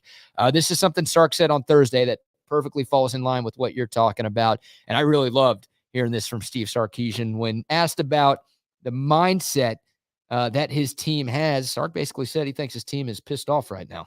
I feel like I've got a team right now that's a little pissed off, and that's okay. That they're angry, and they want to get back on the field. They want to play. I think they, all likelihood, I know a lot of them wanted the rest last week. I think they all wanted to get out there and play again next Saturday to kind of get that taste out of their mouth. And so that's kind of how practice has felt. It's been very intense. Because I think that these guys feel like we're a good football team and we've got something to prove. And as a coach, the fact that it's coming internally, that it's coming from them in the locker room, that's a great sign. And so, again, we need to make sure that we execute at a high level, but the intent from which we're going about it throughout practice, and I think the intent that we'll play with Saturday, and then every Saturday moving forward, I think is the right one. Yeah, I like the things that he talks about, but sometimes the whole thing about it comes from the locker room. Your best teams are when your team itself and you don't have to coach them. The Mac Brown team's the best thing about. But coaches don't really have to tell fans that. Fans understand when that happens. You know what I mean? You don't have to let the fans know that the reason our team is so good is what happens because our players make it good. When you're a fan of the team and you understand the football team, like a lot of Texas fans understand what's the difference between winning national championships, playing for Big 12 championships, and just having a 9-win season. we understand when the teams are the ones that are doing all these things. You know, the coach doesn't have to tell you about it. Well, I like it. We understand that. You know, we understand football enough. I think Texas fans understand football enough to know when your team is what's leading, it's driven by the team, not by the coaches. Yeah. But so when coaches continue to tell you this is what our players are doing, I got that part, Coach. You got your ass beat 2 weeks ago. They better be hungry for this game against Houston, and they better be hungry from this point on, because you started out the season. We're talking about getting to the Big 12 championship. If you don't do that, if your group does not get to the Big 12 championship, the fans are going to be mad. I don't care what your record is. It's not going to matter to this group at the University of Texas. They're going to be upset because that means you're going to lose 2 or 3 games, and that's not what the expectations were. That wasn't your expectations. That wasn't the fan base's expectations. So don't tell us. We'll understand about your team. So whether it's team-led or whatever, our deal is you get to the championship game. By the way, our deal is after you beat Alabama was you win the Big 12 championship. Yep. You know, you don't just get there. You bid. Well, you were the favorite going into the season to win it, not to get there. So that should have been the goal before the Alabama game. Yeah, but only you talked about that and a couple others. Me, I said just get to the game, get to the championship game, because it's a championship game. All kinds of things can happen in a championship. But I understand where people were coming from. But they're not going to care about who's leading your team, Coach, right now. They want you to get to the championship, which you're supposed to get to right now. And the way you do that is you continue to go. You don't get in a dogfight like Oklahoma. You don't have witty T-shirts. Who cares? Yeah. Well, nobody cares. I like hearing that from Sark, though, right? For sure. That the team is pissed off. Like, I can't definitely imagine. I want to know they're pissed off. Yes. I can't imagine practice was fun the last couple of weeks. Oh, no. This wasn't arm around your players and talking about the mistakes you made at Oklahoma. This was almost foot in your rear end kind of practices, you know. They've just been chomping at the bit to get to take this out on somebody else. Yeah, somebody in a different colored jersey for sure. This was not after games like that, after rivalry games like that. It's not that you don't. It's not a lot of love. It's not, you know, we've done the loving you up before the game. You know what I mean? We need you to perform. When the game is over with and you've screwed up in the game, it's a lot of hard love then. Yep. There's a lot of boots in the rear end. So, yeah, they can't wait to play somebody else because they've been getting dogged pretty good for the last 2 weeks. Where Oklahoma's out making witty T-shirts, people have been kicking you in the ass, you know? Yep. They've got all the motivation they need, not just for this game today, but for the entirety of the second half of the season, right? I mean, the way Oklahoma's been clowning you over the last 14 days should serve as enough fuel to just be like, all right, we need to play those fools again. And the only way we do that, or the only way we guarantee that we do that. And expectations are that's what you will do. Yep, absolutely. Everyone's expecting it. People are almost assuming it, right? It's not just Texas fans. Oh, after the game, that's all they talked about for the whole week after the football game. National pundits were talking about, can't wait to see these two play each other again in the championship. I mean, it wasn't just the team. It was people all over the country saying this game is going to happen again. Yeah. Now, it's your job to make it happen again. Use that as motivation, and also use the 66-15 game as motivation. Oh no, wait, that happened before all these players were born. I don't think they know too much about Houston coming into Austin and beating the crap out of Texas back in the late 80s, do they? No. That's not much motivation for today's game. That's not going to do it. Yeah. They'll be playing against the players that they played against in high school. Yeah. They'll be playing against kids that weren't highly recruited. They got to go to Texas or Texas A&M. They ended up in Houston. Some of them wanted to go and stay home and be around the University of Texas. You know, those teams that Tom Herman had, those players wanted to be there.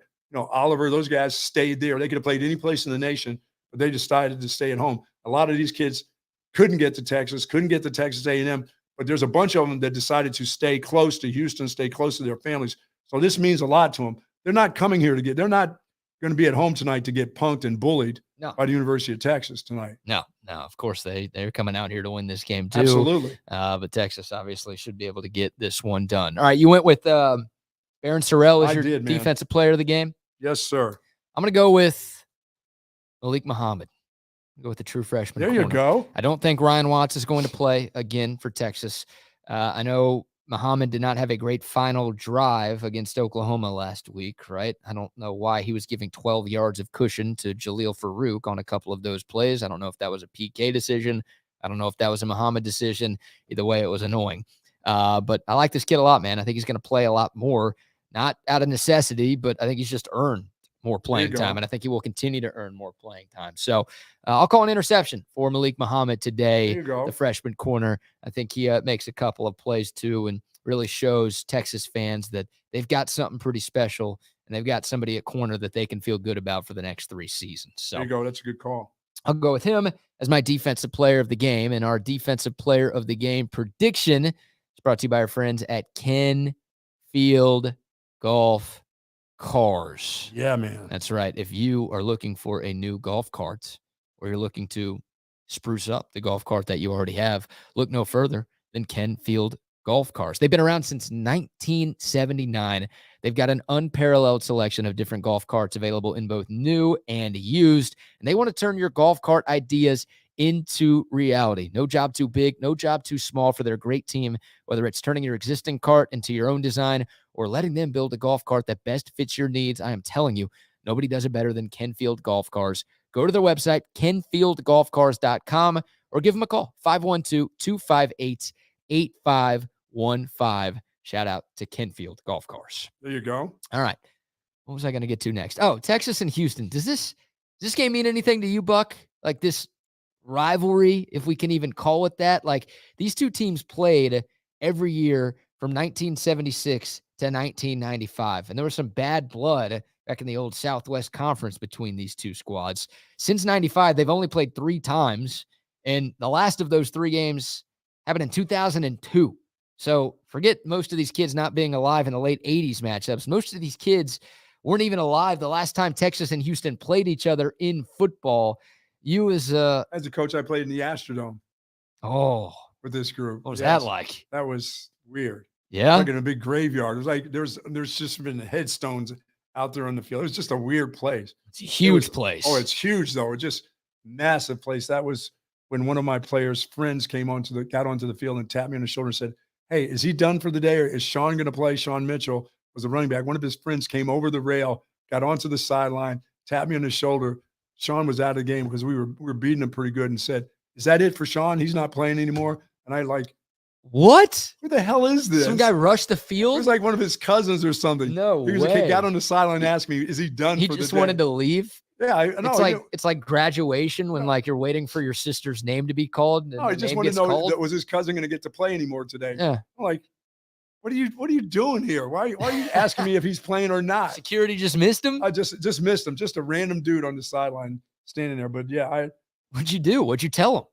No, he's done. And where'd you send the kid? Did you call security over? No, the kid just walked back and jumped up on the rail. Jumped over. Yeah, he just walked right back into his seat. I mean, it was just the weirdest thing. That is bizarre. And one of the other times before that was when I was at Boston College, and that was in the Cotton Bowl that we had played University of Houston. But that was in the Cotton Bowl. But the Astrodome, just the feeling of being in that place, what a massive, monstrous, just cave that was. How many people were at that game? Like that place was huge, and there were so many seats. Maybe 35,000. Okay. It just looked really strange, like a bad high school game. Yeah. You know? Yeah. Oh, the Astrodome, the 8th wonder of the world. Still there in Houston. A lot of asbestos in that place, but it still exists. Parking garage, anything? No. They won't take it down. Parking garage the way it is. Just you can still get cars in there. Just load them up. Open up the doors and bring the cars in there? Yeah, just pile them in there. Die if you try that. Oh, my goodness. It's the 8th wonder of the world. You can't blow that place up. Oh, no, it's going to be there. It's a huge debate down in Houston, right? Like what to do with the Astrodome because it's right by NRG Stadium. Why not make it the biggest strip club in the world? Well, hold on. What are they doing? Hold on. Why not? Keep it as the 8th wonder of the world. That's right. James Harden funded strip club down there. That's right, in the Astrodome.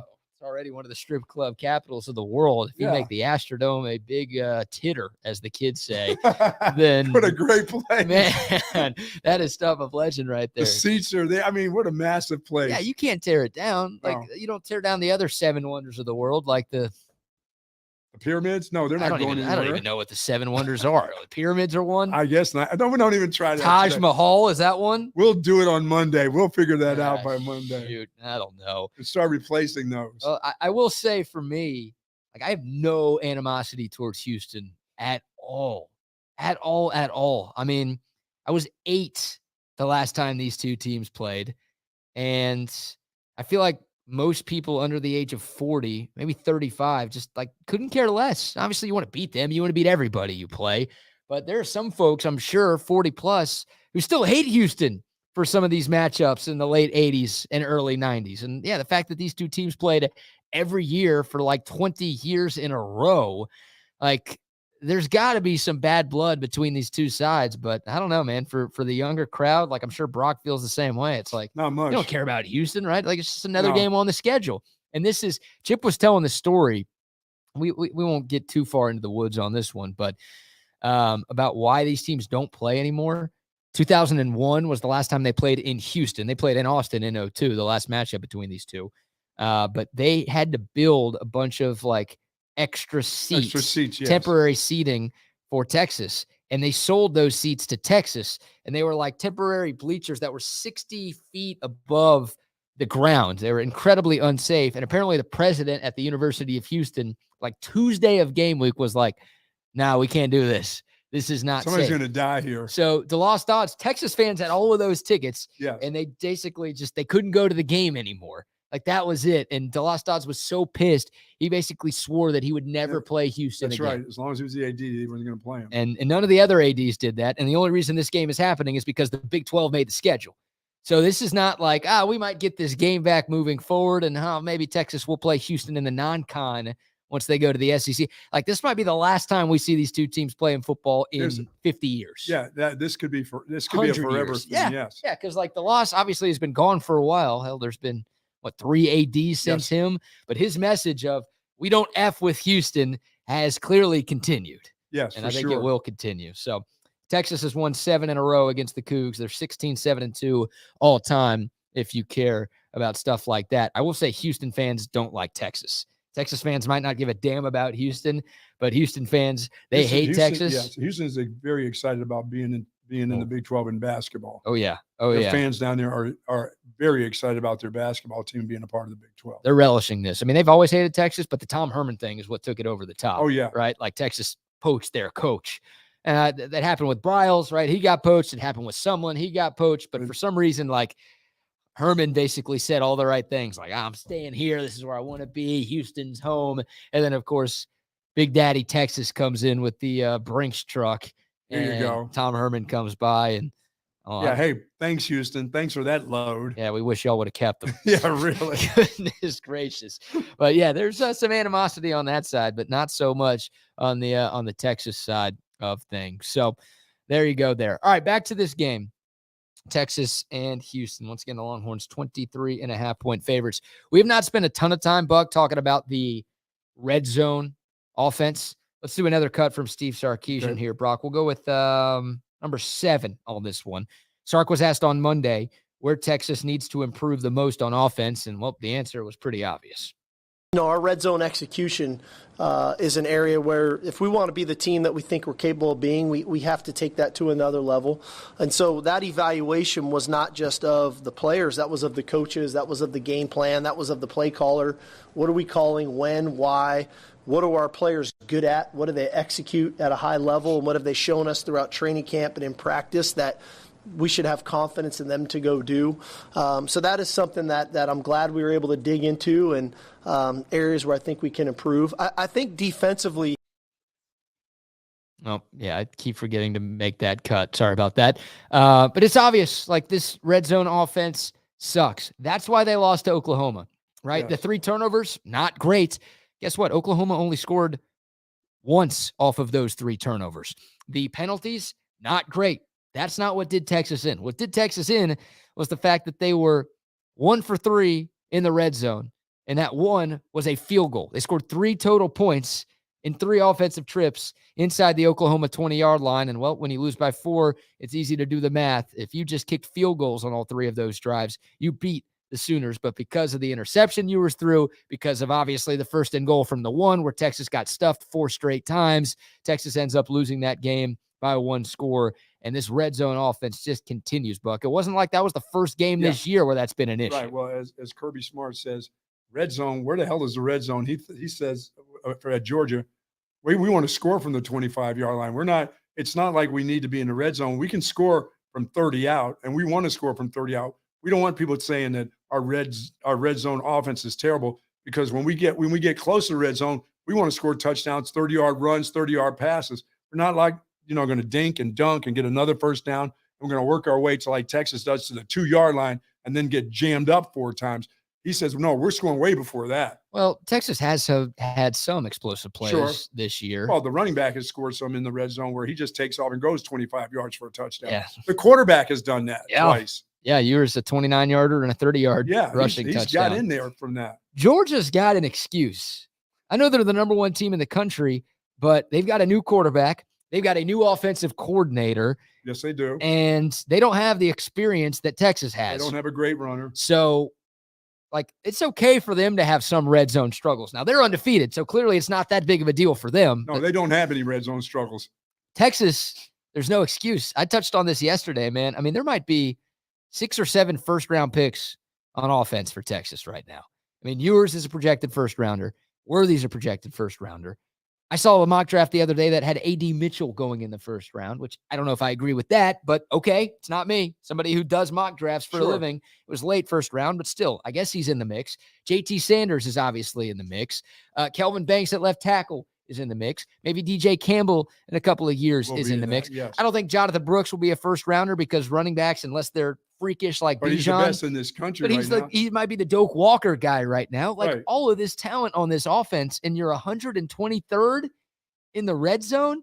Yes, explosive plays. Sign me up for those. But, dude, it should not matter. You should be able to dunk your way all the way to the 5-yard line and score touchdowns with ease. And run the ball in the end zone. Do something different. Please figure it out, coach. Would you be surprised to see those sluggos from defense in there at goal line again? I'd be surprised if it happened early. If it happens in the 3rd or 4th quarter where Texas is up by 3 scores, then no, it wouldn't stun me. Okay, if Texas has a 1st and goal in the first drive of the game and Murphy and Sweat are in there, I'm gonna be mad. They might score. They might be mad. They might run it on the first play, 1st and goal, and score just to prove a point. Because coaches do like to prove I'm a little bit smarter than you are. You know that. Oh, right? Yeah, that was a D-measuring contest on 1st and goal from the 1. It was all about ego. Sark wanted to show Venables. He didn't put 1 guy in there. He put 2. A T-shirt model. I'm bigger than you.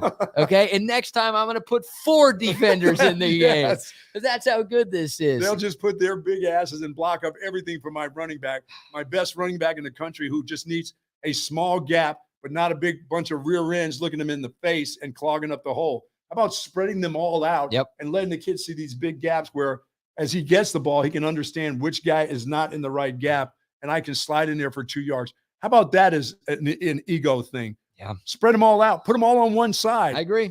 And let one guy be on the other side with one offensive lineman and toss it to him and let him just forget the ego part of it. Don't put those big bodies in there. But I got a feeling. I just know offensive coordinators. I know offensive coaches. I got a feeling that first series, if they get down here, you're going to see a couple big defensive linemen come strolling in there. You're going to know exactly who they are just to show you he knows what he's doing. Yep. God, that's going to be annoying. It's going to be annoying even if they score. It's going to piss you off, isn't it? It is. It is. is. And it's going to get the fans. The fans are going to be so upset if they see that. That's not good for your fan base. Now, if you put, like I said, if you put them all on one side or put them in the boundary or whatever, or put them to the field and you go opposite with Jonathan Brooks for he needs a yard and he'll find a yard. Now everybody's going to go, now that's what we want, coach. That's the kind of thinking we want. But if you bring those 2 jelly bellies in there, let me tell you something. You bring those 2 300-pounder jelly bellies in there, the fans are going to go, really? You just want to show us how smart you are? God. Oh, I'm not going to like it, but no, he's not going to do it. He's spreading them out. He's spreading them out at the goal line from now on. Let me go glass half empty, and then I'll give 3 solutions for what Texas can do. Now, it's not my job. I don't get paid enough to come up with the solutions here. So Sark should be doing this stuff, and the offensive staff should be doing this, and their ideas should be better than mine. Glass half empty is if Texas struggles in the red zone today, that's going to be a problem the rest of the year. Yeah, yes, Houston's defense I agree. Sucks. It's probably the worst defense you have left. If you can't convert red area trips into 7, then, well, we're going to have to continue to talk about how much of an issue this is because it's going to stay an issue. It's going to stay an issue the rest of the way. Now, what can they do? The first one, I like what you said, spread to run. You don't need 8, 9, 10 guys in the box when you run from the goal line.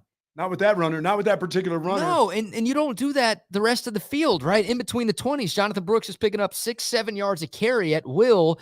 Why not just do that stuff? Like put 3 receivers on the field so you take a bunch of defenders out of the box and then just run the ball. Do that. So spread to run. Number 2, you said it earlier. You've got a guy who's 6'6", 240 pounds, who can run a little bit. Bring him in the game. Ain't doing very much at practice. No. Everybody wants him to play more anyways. Bring Malik Murphy into the game. Hopefully, you've practiced some under center snaps over the last couple of weeks. Oh, you're just standing on the sideline. Literally can just QB sneak it. And hell, if you want to go with the Eagles bit and do the tush push or the brotherly shove, whatever, maybe try that. I don't know if you need that with Malik Murphy. He's so damn big. Snap him the ball, let him go forward. Hey, if you're going to do what you did with Sam Ehlinger to where it's a shotgun snap, I don't like that as much, but it clearly worked when Sam was here more often than not. Snap it to Malik Murphy or the other kid and run forward. And then that's my number 3, the red cat, the code red, the wild red. Whatever it is. Whatever the hell we want to call this thing. That play's worked a lot this year, hadn't it? Yes. He scored a touchdown with Red throwing the ball against Oklahoma. So now teams got to be a little bit weary of like a Tebow style jump pass. But also, you've got that kid next to Jonathan Brooks. Hell, put Baxter and Brooks next to Red. And then you've got 3 guys you've got to stop in that type of situation. Like, try something like that.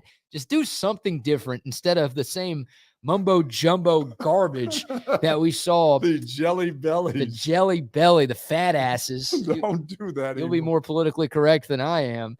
Like, God, just it's this team is too talented and the coach is too good. The coach is too good to be having this. If Texas was like 50th in the red zone, I'd be a little disappointed. Sure. They're 123rd in the red zone out of 130 teams. It is a joke that this is the case.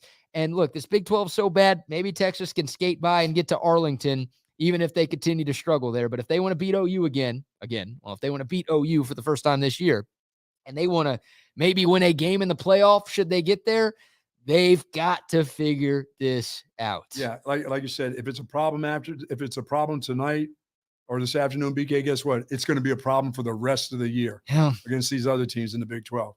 If you can't resolve the problem against Houston, forget about TCU, Texas Tech.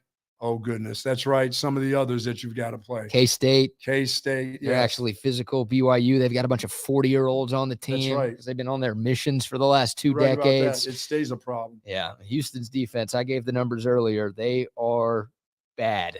They are really bad. Another thing I want to see from Texas today, and I'm normally not the most aggressive person in the world, although I'd probably lean aggressive when it comes to like 4th down decisions. Houston's got the worst 4th down defense in the country. The worst, right? I trust Sideshow Burt a little bit more now after what he did against OU. He was great. He was 3 for 3 on field goals. He's got my confidence and trust back. This is not an indictment on Burt Auburn. This is just Houston's got the worst 4th down defense in college football. Let's go. If you've got like 4th and 3 or less anywhere on the plus side of the 50, go. There's no punting there. Go. My God, you should be able to with your O-line, with Jay Brooks, with Ewers, with your talent.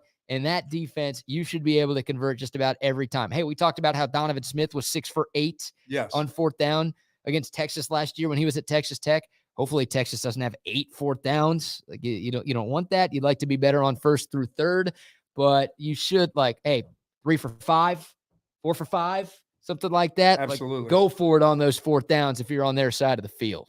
No doubt. That's what I want to see today. All right, got about 30 minutes left. We'll go another scoreboard update here. UCF 23, Oklahoma 17. 10 minutes left. Oklahoma's got the ball.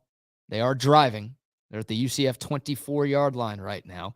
They don't struggle in the red zone. If Texas had the ball in this situation, their quarterback's going to take off and run. I'd be worried. But, OU was 6 for 6 in the red zone against Texas. So we'll keep you posted on that. I know I said this is our last scoreboard update, but if something happens there, I don't know if that game's going to end before 2:30 before we sign off. But right now, Oklahoma just scored. So it's 24-23. Didn't take them long. Didn't take them very long. So OU's got a 1-point lead, 9:16 to play in Norman. They were 17 to 18-point favorites in that one. They have struggled today at home against a UCF team that is 0-3 in Big 12 play. The other Big 12 game going on right now up in Cincinnati. It's Baylor 32. It's Cincinnati 21. Nobody gives a shit. Not at all. Other games in action right now, and we'll get to maybe some of the other Big 12 games and talk about them a little bit as we preview some of the other games coming up.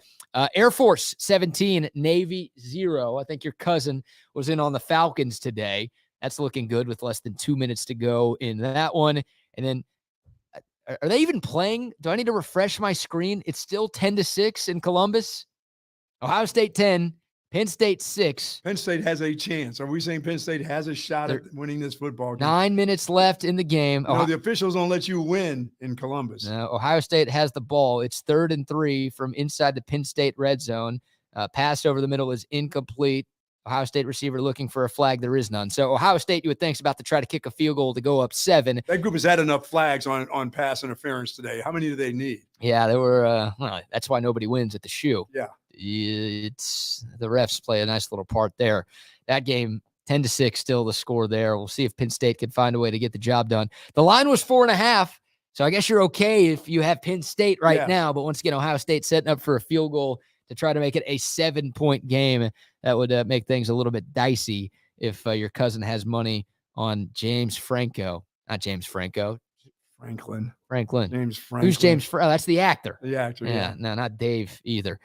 These other games in the Big 12, do they do anything for you? We've got Oklahoma at West Virginia today. Oklahoma State at West Virginia today. Texas doesn't play either of these teams. They are both 4-2. They're both 2-1 in the conference. I see West Virginia could just go ahead and win that one. West Virginia, a 3-point favorite. That's it at home. Your Mark U on the road at BYU. Of course, BYU, Texas's next opponent. Maybe this is one Texas fans will be watching. It's a 6 o'clock kickoff from Provo. Texas Tech, a 3-point road favorite in this one at BYU. Don't like to root for Tech, but I'll root for Tech today. Why is that? Because if Oklahoma screws up and ends up losing the game, we need all the teams to just continue to win, not BYU. No. Okay. Because BYU's got a couple losses in them along the way. Yep. Tech may not. Tech may all of a sudden think they were good. Don't we want them to think they always think they're good, but we want them to good. think that way when they come here in November. Yeah, they're 2-2 in Big 12 play right now. Stuff their turkey when they get here. We'll see if Texas Tech can win their toughest battle of the year. Yes. Getting to 500. That's been a tough rivalry this year, Texas Tech versus a winning record. And then TCU at K-State, 2 future Texas opponents. That game in Manhattan, 6 o'clock on ESPN2. Any thoughts on the purple matchup? Yeah, I think K-State will win that game. Okay, K-State a 6-point favorite at home. Now that they found the guy with the curly locks, yes. Avery Johnson. Yeah. Here, Chip and Zay all week doing their Avery Johnson impersonations. Yes, Oh, fantastic stuff right there. So there's your final scoreboard update brought to you by our friends at Moonshine Patio Bar and Grill. But now, Buck, we've got about 20 minutes left. We got to get your 3 keys to the game brought to you by Hat Creek Burger Company. What do you have today, Coach? Well, my 3 keys are, when you talk about 3 keys, how about 3 forced turnovers today? 3. Yeah, not just 1, not just 2, but we're looking for 3 turnovers by the Longhorns defense. Get 3. Well, no, I'm going to count special teams too. They make them fumble a punt, you block a punt. I'm counting that as a turnover. So okay, you need to force 3 turnovers today. Protect the football and your quarterback. They're going to come up with some exotic blitz to knock Quinn Ewers out of the game. Everybody will do that against your quarterback in this passing offense. So you got to be able to protect the quarterback. That's everybody. That's the wide receivers, the running backs, and the offensive line. By the way, that's the quarterback himself. Protect yourself, please. Yeah. Gale Sayers, as you run for 30 for a touchdown. Protect yourself also. And this should be a game that Texas dominates Houston from every aspect of the game, from start to finish. This is a game that they need to play from the kickoff all the way to the last whistle. Whether you got your third teamers in, they still should be playing good football. So I'm expecting a full-out game by Texas, and I think they should dominate the game. I mean, in every aspect, special teams, kickoff returns. Now, this group has some special kickoff returners at Houston. Yep. I expect for the Texas special teams to go down and cover the kickoffs. But as you said earlier this week, why go down there and have to cover them? How about kicking the ball out of the end zone on every kickoff? You're going to be kicking off a lot, when we get to the final score anyway. So let's not have them return the ball. Hey, non-returnable kicks today. Stoner, you've got one job. Yes. Will Stone, kick the ball out of the end zone. Yeah, why have a threat? Why should there be a threat on kickoff returns? Yeah, they've got one. Matthew Golden, too. Yes. He's got 2 kickoff return touchdowns this year. I think they nearly had a punt return touchdown against West Virginia, but it got called back via a penalty that Dana Holgerson was not super you got one job. of. That's a part of the special teams too, BK. Kick the ball out. Don't give them any opportunities to return kicks. I'm with you on that. So, okay. But those are my 3 keys. And really forcing 3 turnovers. Sark talked about it this week. I mean, he said we need to go to the next level of what we're doing now. We're pretty good on defense, but now we have to make them turn the ball over. What better team to make them turn over than today? Well, Houston is one of the best turnover teams in the country. Like, they're not good, but they are second in college football in terms of turnovers. They've only turned it over 3 times through 6 games, which is amazing because they're 3-3 and they lost to Rice, right? Like, and we're looking for 3 today. Yeah, you would think like, oh, they must have turned it over 4 times against Rice. Like, that's how they let them stick around and win that game. No, they've turned it over 3 times. They haven't lost a fumble as a team. The 3 turnovers are 3 Donovan Smith interceptions. So if that's the one thing, a lot of what Texas does today, people will be like, it's Houston, whatever, they suck. But if Texas is able to create a few takeaways, like you said, 3, then all right, like maybe this group has found something, and maybe that's something we can look forward to seeing over the next 5 games beyond this one. Yeah, I think one of the things you said about C.J. Baxter and Jonathan Brooks is huge. They win the game. They win the game handily if that really happens too today. Both guys go over the century mark. I think that's a great call by you, because this is, the young guy at running back has now had enough snaps at the college level that a team like Houston, he should be able to get in and go 100 yards against this group. All right, let me ask you for your 3rd key again. Your first key was force 3 turnovers. Your second key was protect Quinn Ewers. Yes, and protect the football. That's everybody protects the football. Okay. And dominate this football game from every aspect of the game, every single one. Is that a key? Yeah, that's key for me. Okay. I don't expect Texas to lose any of it. I mean, I don't expect them to lose the turnover battle, the rushing battle, the passing battle, the penalty battle. I think they win every aspect of the football game in every way. Hope you're right. They should dominate today. That'll be a totally dominating the football game today. Yeah. They should be, after what happened 2 weeks ago. I like that. All right, Bucky's 3 keys to victory, brought to you by our great friends at Hat Creek Burger Company. I've made a huge mistake because I have not been to Hat Creek in the month of October. They've got queso now. What? I saw this on Instagram yesterday. It looks damn good too. Queso fries, queso tots. How about a side of chips and queso? They can even give you queso to put on your burger if you want to dip that bad boy in there. Yeah, this is a big deal.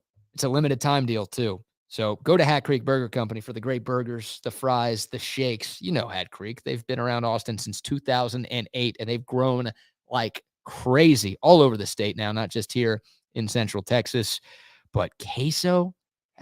Queso? How is that even fair, dude? No, that's not right. So it's not right for you, that's for sure. Yeah, well, see, because you need a gallon now. The queso and a shake and a burger and fries. I can't not get all of those things. Also, don't forget, some of the Hat Creek burgers around in different locations have breakfast. Yep. And you do queso at breakfast. Obviously, you can. I'm sure you can with those breakfast tacos that they've got. Dude, wow. Yeah, Hat Creek queso. Should be talking about that more. We'll continue to talk about that throughout the rest of the month. But go see our friends at Hat Creek Burger Company. They've got the drive-through too. Hey, if you want to go right now, make it back to the couch by the time kickoff gets here at 3. Hell, I might do that on my way home from this today. Go grab me a little Hat Creek burger and some queso. They sponsor Bucky's 3 keys to victory.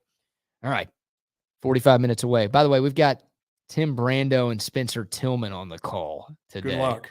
Is that a mute for you? Yeah, that is. That's a mute. Yes, for sure. That's I'm not a big Tim Brando fan, and Spencer Tillman, I don't like that.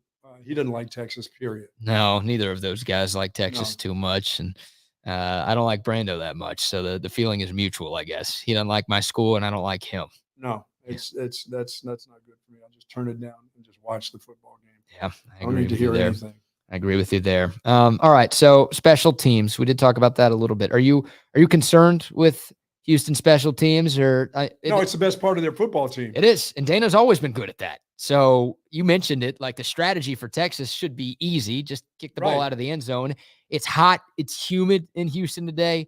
Welcome to the world. It's always hot in Houston and humid today and every day. I don't think there's going to be much wind to where like that's going to be a huge factor on kickoffs or really anything in this game.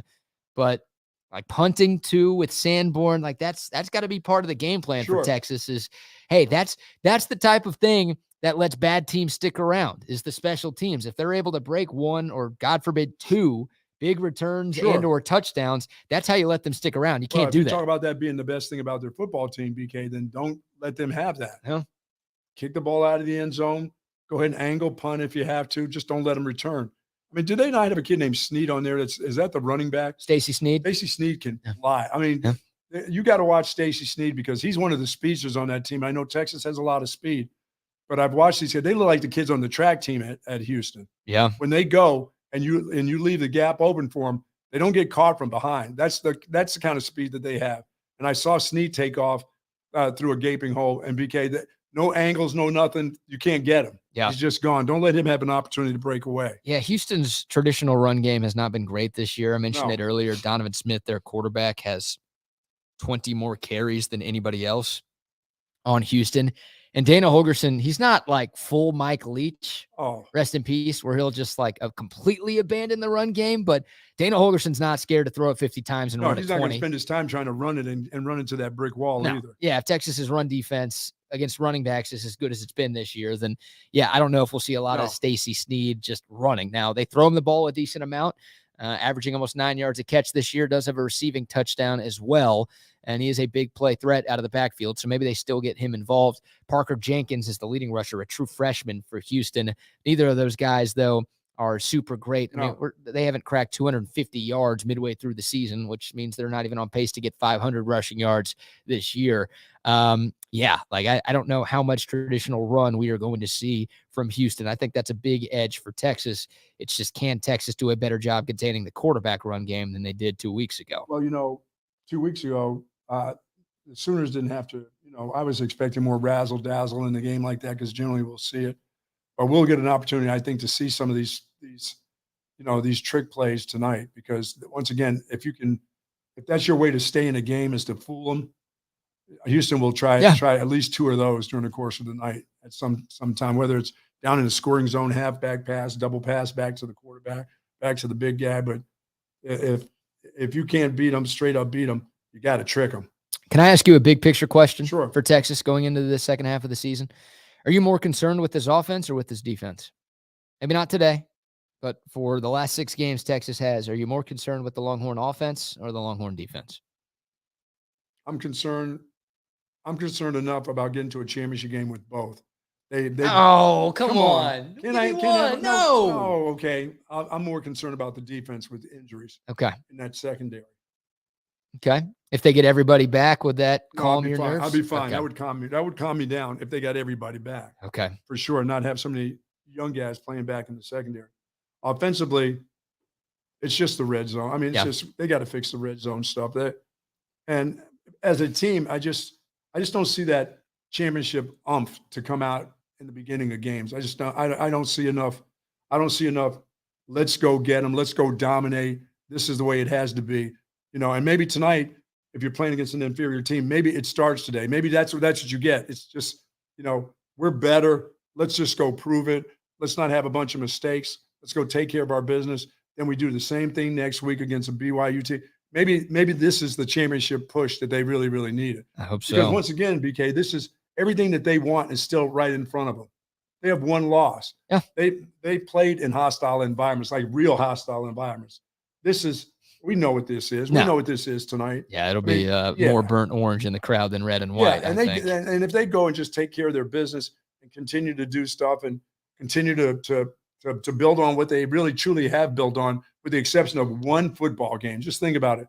One game has not changed my mind about this football team. It really hasn't. That's a rivalry game that in your minds, if you go back and do the same, because you still, no matter if you played that game, you still would have to go undefeated from that game on anyway. I'd still be thinking the same way. Yep. So just go ahead and go undefeated, play them again, and beat them. It's that simple. Yeah. You should have all the motivation you need, right? If you're Texas. I said it earlier this week talking to you. that there should be like pictures of Danny Stutzman and Brent Venables modeling that ridiculous shirt plastered all over the Texas locker room. Like I wouldn't like that. That's it. You got to play those guys again. Oklahoma's still up 24-23 with the ball. Even if they somehow lose this one, they just scored a touchdown. So 30-23 now. Looks like Oklahoma's going to win this game. An extra point makes it an 8-point game. So UCF still has a chance, but Oklahoma is in front and they seem to be in control. So there's their letdown game. Yes, right there. Assume Oklahoma's going to remain undefeated. Even if they lost today, they would still probably find a way to Arlington.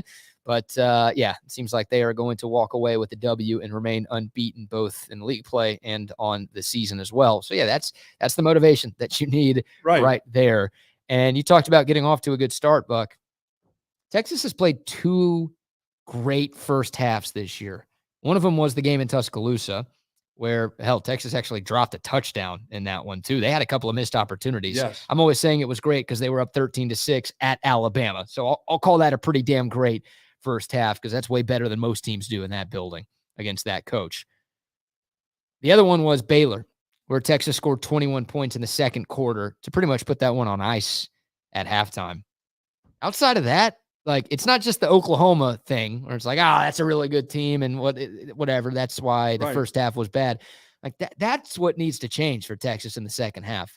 The red zone offense, of course, is number one, but they've got to get off to better starts, offensively in particular, but I'll say defensively too, to where they should be putting these teams away a little bit earlier than they have been. Every play matters. Every play should matter. Yeah. They don't seem to think every play matters. This Texas group, that's why I said, are they still missing that championship mentality? Because they don't believe every play matters. They always think we'll come back later on. We'll come back. The mistake that we made here, we'll make up for it in a quarter and a half from now. Mm-hmm. We'll get that done. Championship teams take every play serious, every down serious, every series a serious way. I don't know if this team is there yet. I know they got their wake-up call, but what happened 2 weeks ago, but somewhere along the line here, still, BK, I still believe that there's a game that's going to do that to them. Now, do they overcome that, or do they falter and lose that football game? But I don't know if they have that championship mindset yet. I didn't see it 2 weeks ago. That was not a championship. They didn't play like a champion. They played like champions at Tuscaloosa. But by the way, guess what that was? That was just another game. Think about it. Yep. That game wasn't that game had nothing to do, with league play at all.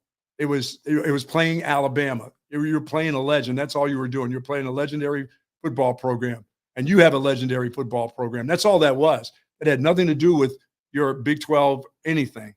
But when you had a chance to do something about it with a rival in the Big 12, you didn't get it done. So I don't know if they have that championship pedigree in their minds. That's yet to be seen, kind of. We'll see over the next 6 weeks. I mean, the job is, I don't want to call it a simple one, but it's simply put. You win the rest of your games, then you will play for the Big 12 championship, which was this team's number one goal going into the season. Yes, and you have to understand every down, every series, as you say, the way you come out in the beginning of games, kicking the ball out of the end zone, all that stuff matters. Mm-hmm. Not giving anybody a chance to breathe that you play against, all that matters. That's what champions do. Absolutely. They smother you. If they can knock you out in the first round, they go Mike Tyson on you. They don't wait around and say, okay, let's make this a cute fight. No. I've been working out really hard. Yeah. I want to get this over with in the first round. Yeah. I want to knock you to blank out. Make Houston Glass Joe today. Yeah, absolutely. You be Mike Tyson, Texas, and make Houston Glass Joe to where this is just easy and you're on to the next one. Yeah, and you're looking for, okay, this is over with. Practice real hard. We've had 2 weeks of people telling us, oh, you lost to Oklahoma, huh? Didn't you just beat them 49-0 last year? Well, yeah, we did, but, we kind of took them for granted. I mean, people have been on you for 2 weeks. Yep. Get rid of that taste tonight. I want to see Malik Murphy today. You do. I want to see him in the goal line package early in the game. Okay. But I also want to see him in the fourth quarter because Texas is taking care of business. Hell, maybe we see Arch Manning in the fourth quarter today too. That's what I'm looking for today. That's kind of what I'm expecting today too. So you see the little Cookie Monster out there playing too today. Cookie Monster. Cooks. Maybe you get a chance to see that guy catch some passes, streak through the secondary. Let Jonte cook. Let him go. I don't know how much he eats. That guy's pretty small. Well, let that dude go today. Let him go. I'm with you on that. He's been proud. Hell, maybe you'll see Naora play today. No, that's not going to happen. No, that guy doesn't play. I don't know why, but he doesn't play. He doesn't play here? No, really? He didn't play against Rice. He didn't play against Wyoming. I don't think he's playing against Houston. I'd love to see him play. It's Houston. Let the guy play. I'm not saying I'm against it. I'm just saying it ain't going to happen. It just hasn't happened, has it? I don't know what that guy did to Sark, man. Sark hates him. All right, we've got about 6 minutes left. Quick check of the YouTube text line, or the YouTube comment line, brought to you by Clean Cause. Buck, we'll have you give a word for them in a second. Absolutely. We're pretty much done in Columbus. Ohio State 20, Penn State 6. More of the same between these two teams, and it's why I think my cousin's going to get a dub on this one, and why your cousin, I think, is getting an L on this one, Buck.